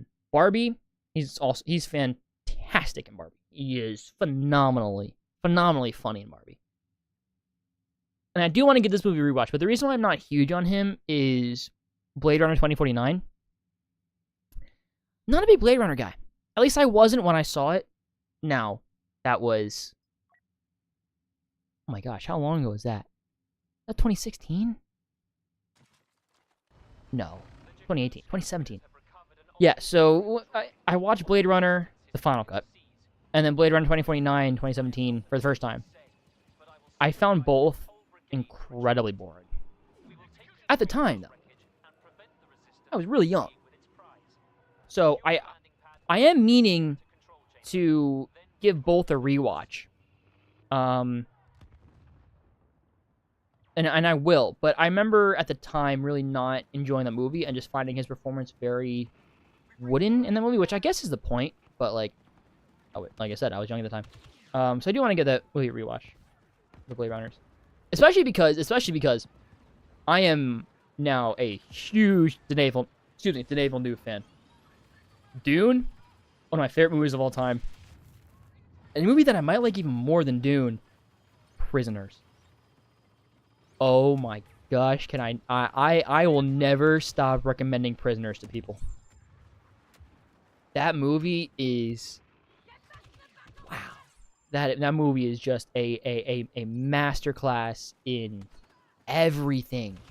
The performances that, like, I wouldn't have expected from either one of them. Jake Gyllenhaal or Hugh Jackman. Hugh Jackman's slightly leaning into some of his Wolverine-ness there, but, like, Jake Gyllenhaal, too. Jake Gyllenhaal is just, he is a chameleon. He can do so many different roles that I was never even aware of. But the right pacing, editing, directing. Oh my gosh, Paul Dano in Prisoners is what made me convinced he was going to be a great Riddler. It's the only thing I saw him in. I haven't seen There Will Be Blood. I know it's, like, a lot of people is one of the greatest movies of all time. I've not seen that, but Paul Dano in Prisoners is what convinced me he was going to be a fantastic Riddler, and he is a fantastic Riddler. He was so good in that movie. He should have got nominated. I stand by it. He should have gotten nominated for Best Supporting Actor. Paul Dano for the Riddler. Stand by that. And I also think Batman should have gotten nominated for Best Screenplay, Best Picture, Best Director. Definitely should have gotten nominated for cinematography. I will always be upset that it did not get nominated for cinematography. I think it should have won cinematography, let alone be nominated. That movie is one of the most beautiful movies I've ever seen. Batman. Anyway. I pay more attention to the Emmys anyway now than the Oscars. I'm really soured on the Oscars. Ever since they used Chadwick Boseman's passing for publicity. That has left a sour taste in my mouth and has never gone away. And I feel like the Oscars also, they more often and are more likely to give awards to actors and to people that might not deserve it that year, but, like, deserve an Oscar for their career, but maybe not that year, but they give them one anyway that year. Whereas the Emmys, I feel like they're more fair, you know, in their award givings. Now, not always. I mean, a lot of times too, you'll see, like, if a show is if it's the show's final season, they'll give that show a lot of the awards because it's the final time, right?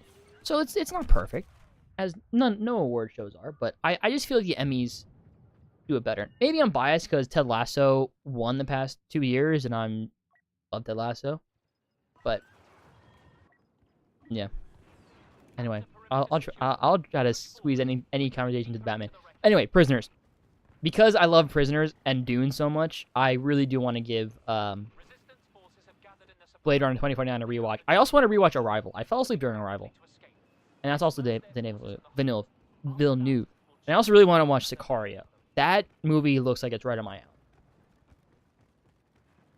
alley. I'm just Ken, man. I lost interest in a patriarchy when I learned it was about horses. I love that movie. I have the I Am Knuff hoodie. It's great.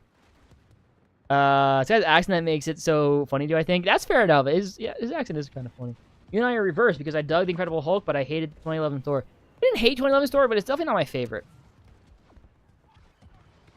It's near the bottom of my list for MCU, but yeah, I didn't hate it. Favorite comedian is still probably Mulaney. He's great. And Fluffy. My friend likes Fluffy. I'm indifferent towards him. I think his style just isn't my style, and that's okay. My toxic trait is probably my sense of humor because nothing's off limits. Yeah, I'm kind of there with you, too. Yeah, I'm kind of that way as well. I'm definitely someone who's like, look, comedy, I think in comedy, how do I word this? Okay, I think Ricky Gervais is a perfect example. I think Ricky Gervais is hilarious. I think he's so funny. He makes some jokes that I would never make. And some jokes that I don't laugh at. And that I don't find funny. However, I don't think he should be canceled or off limit or like say he can't joke about something. In my mind, if you start saying you can't joke about this or that or this religion or blah blah blah blah blah, then like everyone should be off limits. Because that's just not fair. The only reason why South Park is so great is because they just shit on everybody. No one's off limits. And I think it's all comedy. And I think it's okay to not find someone funny. It's okay to not agree with the joke. Because, like I said, I don't agree with some of Ricky Gervais' jokes. But I also don't think... I don't think it's coming from a bad place either. I think a lot of people assume these comedians make some of these jokes and they're like... They come from a bad place. 90% of the time, it's not coming from any hatred. It's just a joke. It's meant to be funny. Prisoners is great, but stressful to watch, though. I love everyone, and of course, the director put Prisoners is hard to watch. Oh, it is. It is a stressful watch. It is, like, especially the first watch through, too. Damn, you are stressed. But in a good way, though, because, I don't know, it's hard to explain. Obviously, it's weird to say that. It's just weird to say that there's a good way of being stressed, but, like, just is. What a good movie. I was pissed when they snubbed Taron for not, for Rocketman, that snubbed Ben Affleck for The Way Back. Yeah, The Way Back. That movie was fantastic. He was great in that. I haven't seen Rocketman, but I've heard that sentiment before.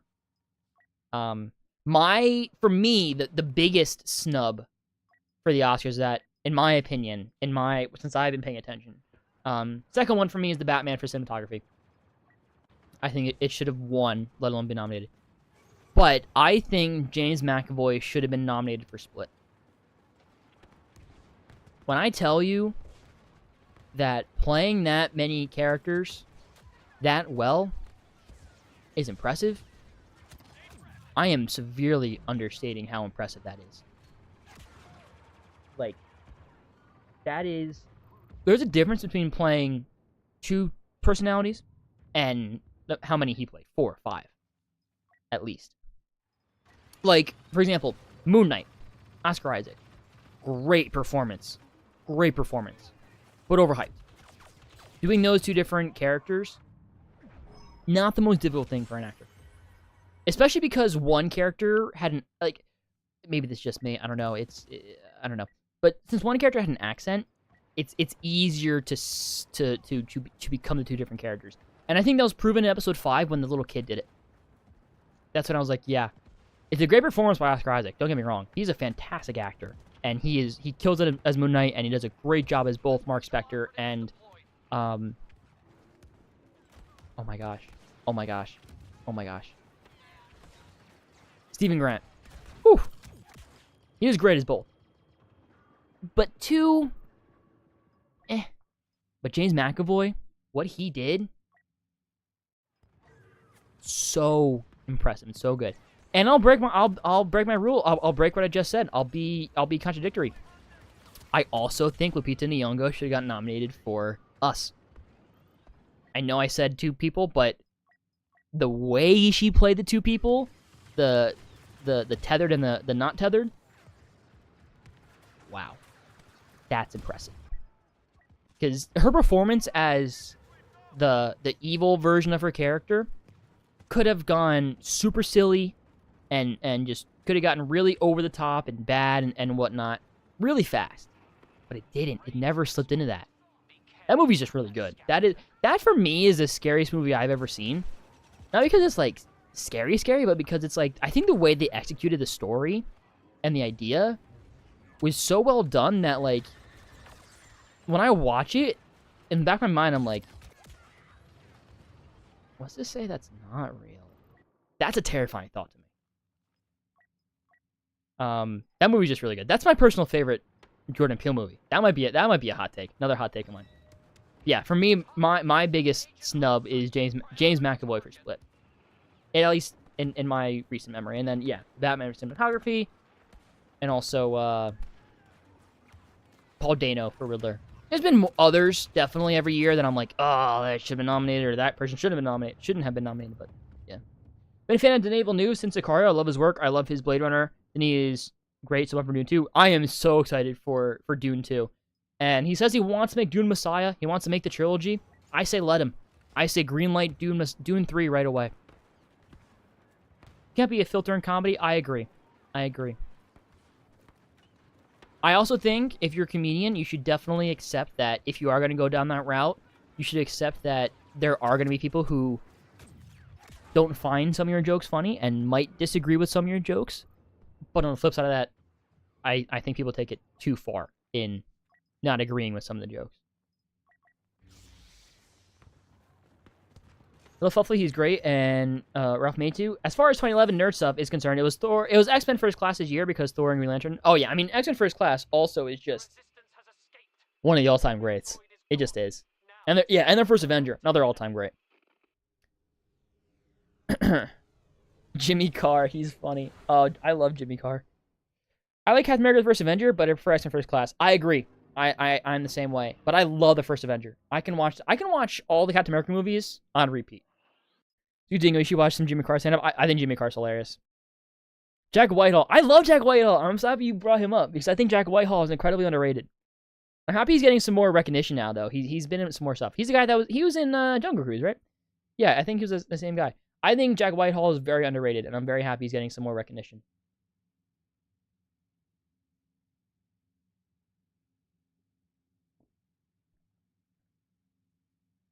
I know you've been telling me about Rockman for years. My friend has as well. I've been wanting to watch it for years. It always slips my mind, and then whenever I remember, something else has to take priority. I want to finish Blackbird as well, also starring Taron Egerton. I watched the first episode of that. It was really good. I haven't gotten around to it. You know what's really good, though? That I have seen it all, and the new season came out earlier this year that I will always recommend the show to everybody, is I Think You Should Leave. I Think You Should Leave. Such a funny sketch comedy show on Netflix. Season 3 came out earlier this year. High freaking hilarious. I quote that show all the freaking time. It's called I Think You Should Leave with Tim Robinson. Tim Robinson won an Emmy last year for it. So deserved. That show is so good. So funny. Can't wait to see Matthew Vaughn work for the future. I love him. I can't wait to see more Kick-Ass. I love those films and comics that should be universe. Yeah, I agree. Hard, fun action film. Yeah, definitely. I fully agree with you there. I'm glad Bruce Willis got to be in Split and Glass for a medical condition made him retire from acting. Yeah. No, I agree. I think, obviously, it's very sad what happened with Bruce Willis, and I wish him the best health and everything. That's the most important thing, obviously, over him making movies. But I agree. I'm very happy he was able to do that before everything happened. And same with Christina Applegate with her. I'm very happy she was, I think, able to finish Dead to Me. I think show on Netflix. But same to her. Wish her the best health as well. Wanted Andrew Garfield to win for Tick, Tick, Boom. That's one that I heard, too. My friend was the same. I haven't seen that movie, but I heard he was phenomenal in that. I wasn't pissed Will Smith won because he was good in King Richard, but I really wanted Andrew. Yeah, fair enough. I didn't see either, but yeah, I heard that sentiment as well. I Love Us. That's a great film. Yeah, that film's great. He's a sci-fi version of the Peter Jackson. Both films successful film, money, and review-wise, plus both based on classic book series. Yeah. He's huge in the UK, not in America. Jack Whitehall? Love Jack Whitehall. So he's huge with me in America, at least. Wasn't he in Clifford the Big Red Dog, though? Blackbird is phenomenal. I know. I gotta watch it. I know. In the Civil War reenactment world, so it's possible my family came in contact with the serial killer in Blackbird. Wow. That's crazy. Cast Charlie Day from It's Always Sunny in Philadelphia as Jimmy Olsen for Superman Legacy. Charlie Day would actually be a fantastic Jimmy Olsen voice. I don't see him as Jimmy Olsen in Superman Legacy because he's way too old in comparison to oh my gosh, Corn Sweat. It's been a long day. David Corn Sweat. Didn't even look that up. I almost did, but I didn't. I did see, though, some people saying the older brother from I'm forgetting his name, but the older brother from the 2015 Vacation movie, which, another hot take, that movie is freaking hilarious. I know people shit on that movie, but the 2015 Vacation, I find that movie just so fun. Just hysterically, like, pee your pants funny. But some people say the older brother in that can be Jimmy Olsen. And I don't disagree. I think he'd be really good, actually. DH Charlie Day. Hey, man. Shade the beard and a little bit of de-aging, I think he would look fine. 3 a.m. Dingus, so I'm going to get going, but it's been a great stream, and I hope to see you on Fortnite next week. I'll definitely be on Fortnite next week for sure. Thank you for tuning in. Sign off. I appreciate it. Always great to talk to you. Always good to have you around. Yeah, I'm probably going to call it soon, too. I'm just noticing the time. Time flies, man. So I'm going to call it after this game. But yeah, thanks for tuning in. Sign off. I appreciate it, my man. We will definitely, like I said, we'll definitely play at least one game of Fortnite during this OG season. Was it James Olsen from Supergirl the CW show any good? He actually was. I watched the first 2 seasons of that show. Not a fan of that show, but I actually thought he was quite good. Jeremy Jordan was also really good in that show, and I think she's a fine Supergirl. I had no issue with her a Supergirl. Just the writing wasn't really great, but I had no issue with James Olsen in that at all. Actually, I thought the actor was quite good with what he was given. Or just go completely opposite and make Jimmy Olsen a crackhead. That'd be a choice for sure. That'd be a choice. My director, I would choose is James Cameron and Adam Wingard for Green Lantern, and of course Taika. Then have Greta Gerwig direct Batgirl. I'm more along the opinion of Greta Gerwig for Supergirl. I know that's a very popular, fan cast wouldn't be the right word for director, but fan choice, I guess. Fan want? I don't know what the right term would be, for the Supergirl director, but again, for good reason. I think she would make a fantastic Supergirl movie. But she might be busy, because I think isn't she writing and directing at least the first 2 Narnia movies for Netflix? I think, so I think it's going to take a lot of her time. I've not read the Narnia books. I've also not seen any of those movies. My Narnia knowledge comes from Epic Movie, that spoof movie from the early 2000s. So I have zero knowledge or attachment to the Narnia stuff, but if Greta Gerwig stays on as writer and director, I will be watching those day one, night one for sure.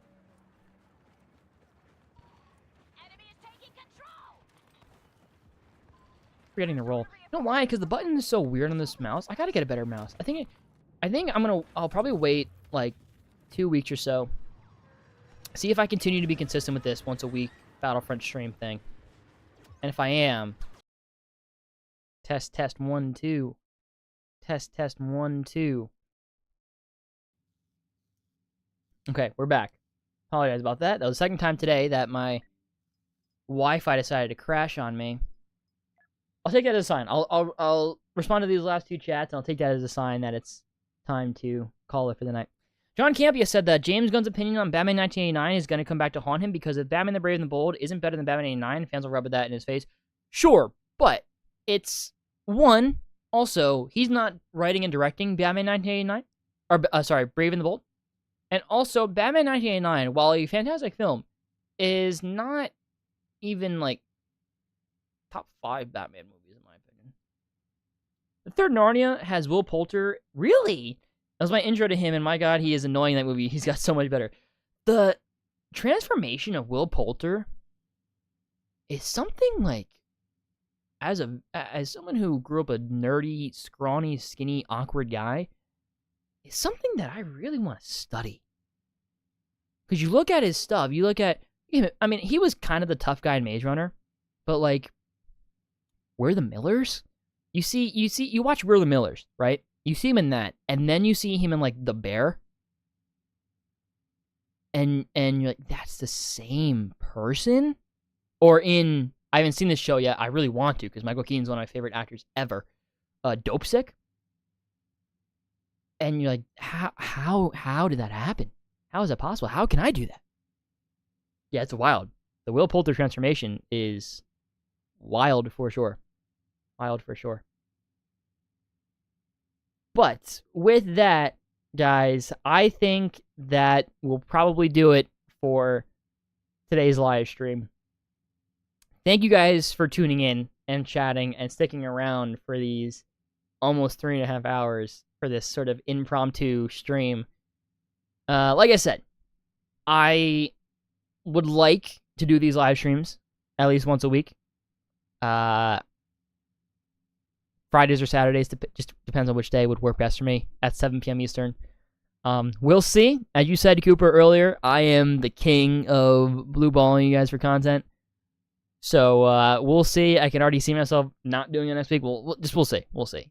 We'll play it by ear every week. Just know that these streams are definitely in the back of my mind, and it's something that I consistently always want to do, and consistently want to do every week. So we'll play it by ear. Maybe we'll just do sporadically do one every here and there. But great talking to you guys as always. Thank you so much for tuning in.